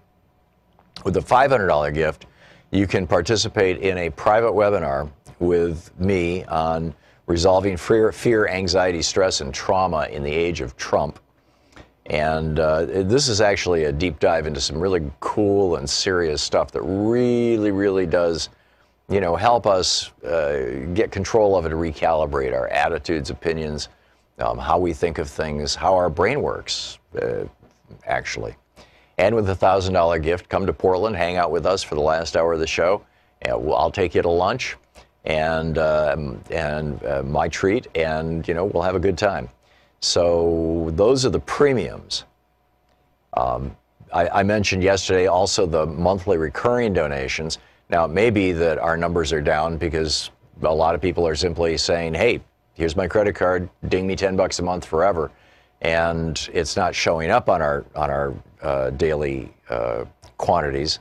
And I'm trying to figure that out, and I know the folks at Free Speech TV are trying to figure that out. But I suspect that that's not the only thing that's going on here. And and my guess is that our donations are down because people are donating to their favorite political candidates. I mean, I got an email today. I got emails today asking for money from 4 different presidential candidates and from Donald Trump. Now, I'm guessing you're not giving money to Donald Trump. I didn't either, by the way. But but that's serious competition, and and I get that. And so, it need not be hundreds or thousands of dollars that you send to Free Speech TV. Literally, $20 is actually a big deal. If you have never donated to Free Speech TV, if you've never contributed to this network, a single $20 gift or a commitment of $5 a month for the next year or 2 years, or just say, leave it on until I tell you to turn it off, that's the foundation for fundraising. That's the foundation that it all rests on, are these smaller gifts and our smaller donors in terms of gifts. And if you're one of those people, thank you. I mean, it really is important. And we really do value these smaller donations, the $20, and you get the lapel pin, or the $60 and you get the stickers, or the $72 and you get the book, The Hidden History of Guns and the Second Amendment. We really do value that. It is important, and we really do need your help right now.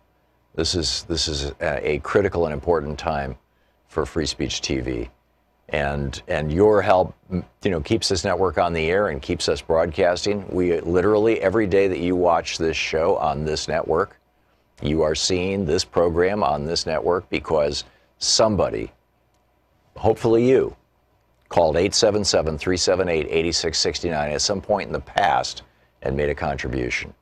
And if you want to continue to see this show on this network, you need to call 877-378-8669 right now and say, yes, I want to make a contribution. Because, if free speech goes away, or if this program goes away, I just don't think it's a good thing. And this isn't about, an inflated sense of the importance of my own show. I realize we're all vulnerable to that. But I really do believe that we are doing important things with this program. We're modeling how to talk with the crazy conservatives at work, your next door neighbors and people at Christmas and Thanksgiving, by having conservatives on and having reasonable conversations. We're talking about the really important and in some cases very deep issues by having, progressives on who really get things. 877-378-8669. Please call now.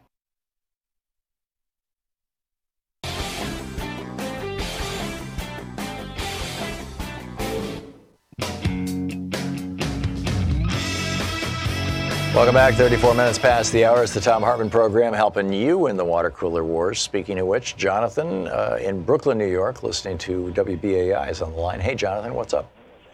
Hi, Tom. So you spoke the last half hour. You gave your time to say how great the Green New Deal is. So I will have just one simple question. How much is the Green New Deal going to cost for the American taxpayers? You know how much that's going to be? Nobody knows that, Jonathan, because the specifics of the Green New Deal have not been identified. What is before Congress right now is a resolution, not a law.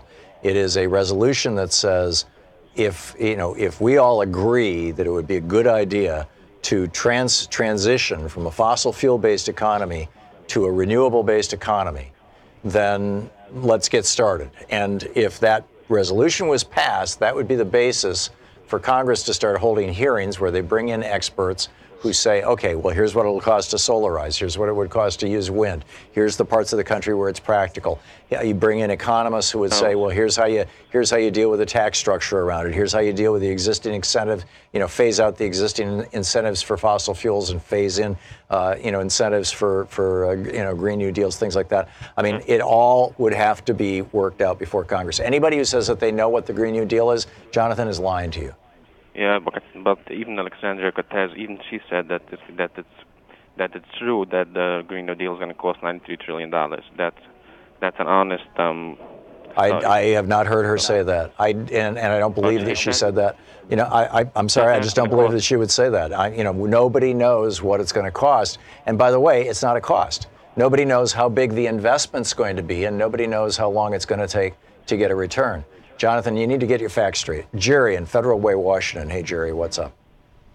Thanks for taking my call, Tom. I should have called earlier when you was talking about the CEOs walking away from bankruptcy with fat pockets. Yeah. I happen to know of a man who was a sales manager for a worldwide sewing machine company in Japan. He was promoted to sales manager about 6 months before they went bankrupt.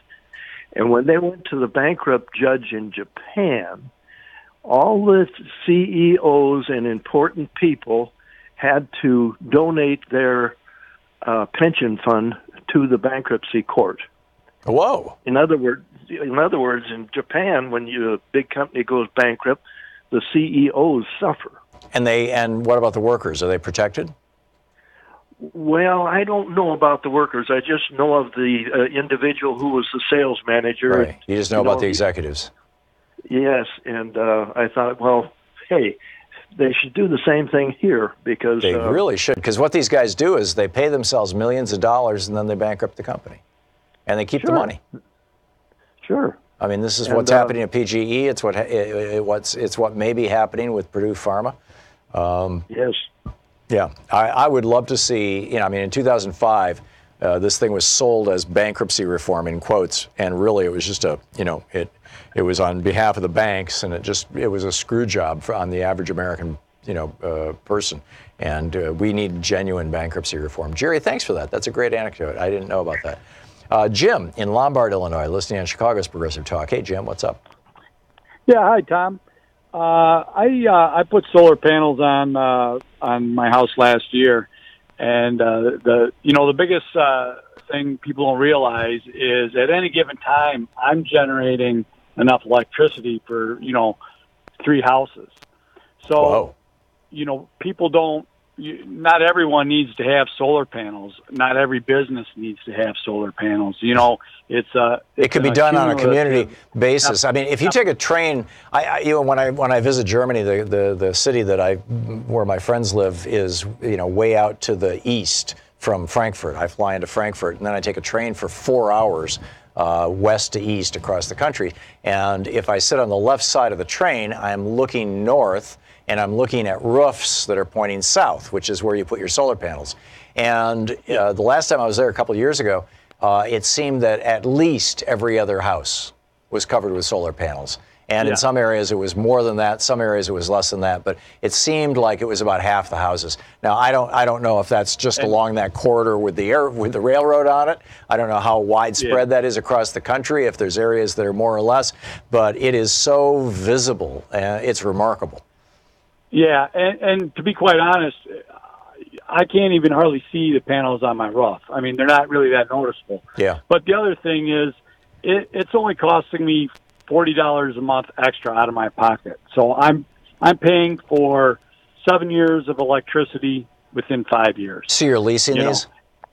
No, I bought them. Oh, That's I see. My payoff is 7 years, and so it's costing me an extra $40 a month out of my pocket. And the other thing is on my electric bill, I don't, it reduces the taxes I pay on my electric bill. So if you look at your electric bill, you pay all these taxes. Well, it reduces my taxes. Right. So the 1 month I had a bill where I had credits, and my bill, it was $15 for meter charge and customer charge. I paid no taxes.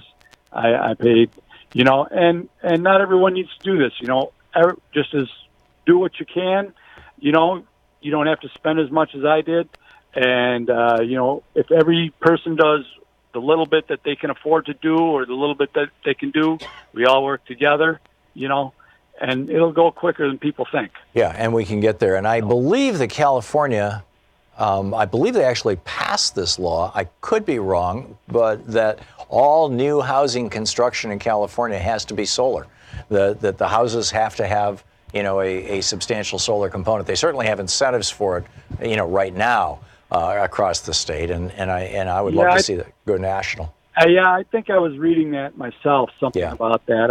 I don't remember where. Yeah, it's been a while, and that's why I'm not certain if it was a proposal or if it actually became law, but I'm pretty sure it became law. Well, we'll find out. Yeah. Jim, thanks a lot for the call. I got to move along. I'm an electrician, too. Okay.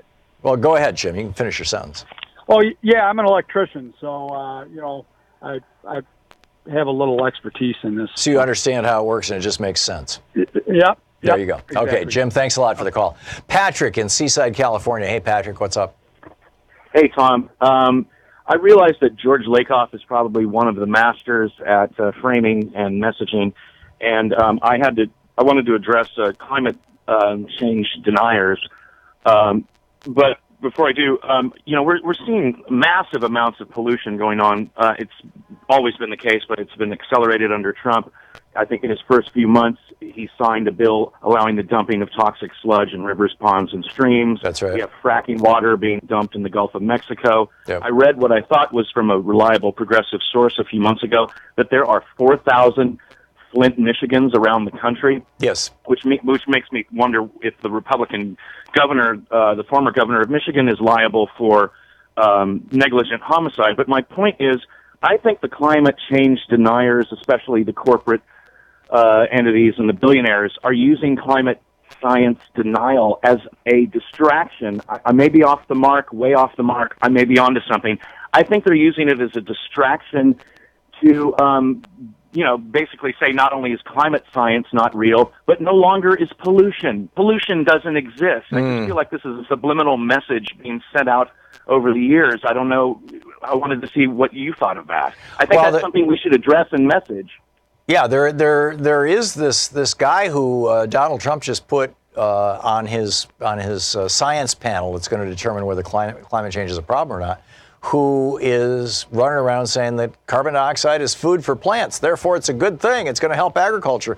One of the things that we know, by the way, is that when CO2 levels go significantly above where they are right now, but even right now, yes, it's food for plants, and what it does is it causes them to grow faster but not stronger, and so they actually become weaker. And the vegetables and fruits have fewer nutrients because, right now there's this kind of homeostasis that's been established over the last 10,000 years of the CO2 levels. I just think that the denial is being used as an excuse to pollute more. Yeah. It reminds me of the Deep Purple lyric from the song No, No, No. Poison in the rain, but they say no, no, no. We ain't to blame. It ain't us. Yeah, there you go. Well said, Patrick. Thanks a lot. Tony in Hudson, Florida. Hey, Tony, what's up? Hey, how you doing? You were talking about taxes earlier and how it's great to pay, more. And I'm a well-off guy, and at the end of the year, I know I haven't paid enough because, it's all over. All of the politicians say that the rich aren't paying enough. So I send a nice big fat check back to the Treasury. I'm just wondering why none of these, especially Pelosi, she's worth like $600 million. How come she doesn't pay more? I send a $500,000 check back to the Treasury, and I'm proud of doing that. You do? Well, sure, because they know better how to spend my money than me. Yeah, right. Thanks a lot, Tony. Nice job, nice try, but it ain't gonna fly. Gary in Arlington Heights, Illinois. Hey, Gary, what's on your mind? Oh, Tom, do you remember what it was a couple of years ago? American Airlines, reorganized bankruptcy chapter 07, where you can keep your name, right, and everything. And they, even though they had $1 billion in the bank, and they said, I write on the news that in order for the company to maintain profitability, they had to get out from underneath their labor contracts. Right. So this was to break their unions and steal their pensions. There you go. Yeah. Yeah. This is a trick that Carl Icahn, pioneered with TWA back in the 80s, was it? Right. Whenever right after Reagan changed the pension rules. We sign a labor contract, and we're bound to it. Yeah. They sign a labor contract, and all you have to do is say, bankruptcy, never mind. Yeah. Yeah. This is apropos of a conversation from the first hour where we were talking with Julio about how the Sackler family and Purdue Pharma look like they're going to declare bankruptcy to get out of, all these families of people that they killed suing them. And PGE is another for-profit corporation is going to do the same thing because apparently their lack of good maintenance on their power lines led to the Paradise Fire that killed some 70 or 80 people. And they probably got $1 billion in the bank too. Yeah, I don't know, but yeah, and then the airlines, and this is a song that we've heard from more than one airline over the years, basically using the bankruptcy laws. Not to get out of liabilities, consumer liabilities, but to screw their employees, to get out of employee liabilities like pensions and labor contracts. spot on, Gary. Thank you very much. I mean, these are things that we really should be paying attention to, right? These are the games that corporate America plays. This is how corporate America essentially steals from working people. And it's been going on in a really, really aggressive fashion ever since Ronald Reagan legalized much of it and encouraged all of it. And there's been very, very little oversight. And, you know, it's time for a change. It's time to wake up and take our country back. You're listening to Thom Hartmann. Visit thomhartmann.com for audio and video archives. And that starts with taking our economy back, and that starts with changing the rules on which our economy is built.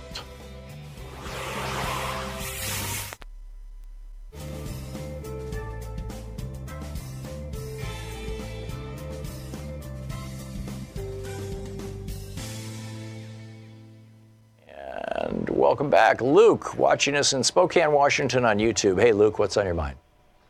Hey, Tom. Hey, thanks for taking my call. I appreciate it. My pleasure. Hey, you know, it's so interesting, all the talk about climate change, what type of technologies that we have literally sitting in our hands that could change everything, you know, solar, wind. I think that that's actually the future. It obviously is the future because we've got, you know, electric cars now that are becoming pretty mainstream. But it really begs the question when I hear all these climate deniers talk. I mean, what have you ever heard? Do you know about thorium, a form of uranium? Yeah, if you're talking about the thorium reactors, I'm familiar with that, yeah. Yeah, well, my concern is, you know, we've had this technology, or at least possible access to it, for you know, while they were actually working on the nuclear technology in World War II. Yeah. And we stopped in the 1970s with thorium that is apparently much more efficient. There's 4,000 times, it's 4,000 times more abundant than the uranium that we use now. And I guess if we were able to actually harness that technology, then we'd have tens of thousands of years of clean energy. Now, that's the point, though, is that if we have access to that energy, why are we not using it? And in my mind, I think at the best thing that ever came to our planet came today. I don't think we would use it. I think there are too many powerful people in government that just want to use oil and coal. Yeah. You know, we've got 10 years. Every 10 years, we need to find a new Saudi Arabia. We've got coal that is only going to last till 2088. But it just seems all about the now. Yeah. You know, Luke, I'm all in favor of nuclear power. We've got this nuclear fusion power plant 93 million miles away from us that is pouring enough energy on Earth that in several hours, if we could efficiently collect it, we could provide the entire planet's year-long energy needs. There is pretty much no place in the United States that couldn't use either solar or wind or a combination of both to produce all of their energy needs. There are some places where storage becomes a real substantial problem, particularly during the winter months, but there are a whole variety of solutions for that even go beyond electronic batteries, things like, pump up hydro and stuff like that. So, absolutely. So there are lots and lots, which by the way, we've been doing forever with local water supplies. The reason you got a water tower up there, that everybody looks at the water tower up there, the reason why water towers are at the altitude that they are is because that defines the water pressure. Rather than having pumps continuously running to pump water into our homes, the pumps pump the water up to the water tower, and then gravity creates the force to push it down. Then the higher the tower is, the more water pressure you get. It's all measurable. We could, variations of that could be used as storage systems for electricity. Only when it comes down, instead of going into people's homes, it's spinning a turbine, or it could spin a turbine on the way down to go into people's homes. I mean, there is so much we can do. Luke, thanks a lot. I wanted to. Can I bring up one more little point? Quick, you got 10 seconds. Yeah, Meghan McCain talking about how climate change is in the top, not even on the top 30 list. And she's talking to Jay Inslee, when he's running for president. It blows my mind how ignorant, wealthy relatively smart people can be. I'm with you.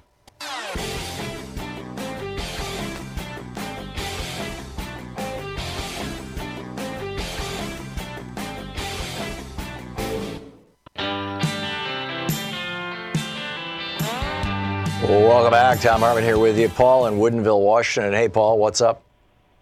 Hey, Tom. Well, you had a caller last hour. His name was Brian. He was from the Midwest. He was an electrician and said he was a common sense kind of guy. Mm-hmm. I thought I would talk a little common sense because he said he just didn't think there was any way to not have a traditional reserve of energy like nuclear or fossil fuels, because in the Midwest, in the summertime, it gets so flippin' hot. Everybody starts running their air conditioners, and, that's a big drain on the power grid. And I thought, and why does it get so hot? Right, exactly. Because there's too much flippin' energy, right? Yeah, there's too much sun. Right, heat is energy. In other words, did you folks ever tell you, close the door, we're not heating the out of doors, right? Right, or Can cooling you it in the summer. Do you think there is enough nuclear and enough fossil fuels in this country to heat the Midwest to 90-plus degrees? Yeah. Summertime? Yeah. There's not enough. No. In other words, all the energy is already there. Yep. But what do? We start burning more energy to pump some of that energy out of our house. Right. When there's already enough energy right there. That's an excellent point, Paul. Wish I'd thought of it when he was on the phone. Southwest. What do? Well, we take the water that falls down the dams and creates hydroelectric power, and we ship it to California and Arizona on the Bonneville wholesale market, and then we sell it to the retailers like Enron, who, remember the phone calls that were the recordings, how they're going to F grandma and charge her through the nose. Right. And I think there's enough heat energy down there too, to pump the heat out of their houses. But here's the other thing: when you think about it, when you burn fossil fuels, you are wasting 90% of the hours of ancient sunlight in heat. Yeah. And the same thing with nuclear. Nuclear power plants are just gigantic water boilers, as are coal plants. They're gigantic water boilers, and you have to cool them off. In other words, nuclear is it's highly prolific, but it's not efficient. Right. In fact, that's why they have to be seated near bodies of water so that they can cool them off. And there's this enormous amount of wastewater that comes out of them that then destroys local ecosystems. Exactly. When people think that, they're wasting most of the energy, but if you go solar, you can't waste any. You might not be able to capture it all because your technology has not been vested enough to scoop it all up. Right. But the same thing, he said, and then the thunderstorms come, and boy, there's a whole lot more energy there too. That's right. That's wind power. Amen. Paul, thank you. That's brilliant. It was just absolutely brilliant. Mike in Salem, Oregon, listening to 100.7 FM. Hey, Mike, what's up? How's it going, Tom? Good. What's on your mind? I got property, vacation property at Central Oregon, Lake Billy Chinook. All them beautiful cabins are on solar panels. Is that because they're off the grid? Batteries off the grid, charging the battery house. The cable comes out off of the batteries, goes to a breaker panel in the cabin, and they have backup generators that are on propane. Mm-hmm. But 30 gallons will last a whole year. Yep. There you go. And how come every house isn't its own power plant? Right, or at least a community. I mean, why not do it at the level of the block, right, the neighborhood, and just wire everybody together, and so that there's some kind of balance there. And I mean, this is again, it's not rocket science. This is like 1960s technology that they don't want to do now. Mike, well said. Thank you, Earl, listening on Sirius XM in Ypsilanti, Michigan. Earl, the last minute's yours. What's up? Well, I live in Ipsy. I'm driving in Miami right now. I just came through the Keys. Climate change is here. I just want to make a simple statement. You had a caller that was concerned about the cost of the Green New Deal. Yeah. When anyone is concerned about that, the point needs to be made. There is no economy on a dead planet, and we have no planet B. So you have a wonderful day, Tom, and thank you for taking my call. You're welcome, Earl. I think you said it, and you said it very well. And beyond that, the real big lesson that we need to educate so-called conservatives who are really just shills for industry, right? They're shills for the fossil fuel industry, the coal industry, the nuclear industry, pick your industry. They're just shills. But the poor people who listen to them and who listen to their frontmen who go on TV as panelists on news shows, the thing that we need to educate them about is that these are not expenses. They are investments. If we invest in a Green New Deal, not only do we put millions of people to work, but we build an energy infrastructure that will produce electricity and thus power and economy well into the future and will produce a return on that investment that is probably not even 10 times or 100 times. It might be 1,000 times the original investment in terms of the return. Thanks so much for being with us today. We'll be back tomorrow, same time, same place. In the meantime, don't forget, democracy is not a spectator sport. As Barack Obama used to say, as Bernie Sanders used to say, it's not a spectator sport. It requires you. So please, get out there, get active. There's so many things, so many ways that we can all pitch in. Tag your end. We'll see you tomorrow.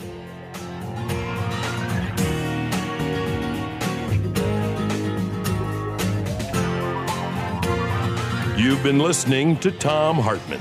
For audio and video archives, visit thomhartmann.com.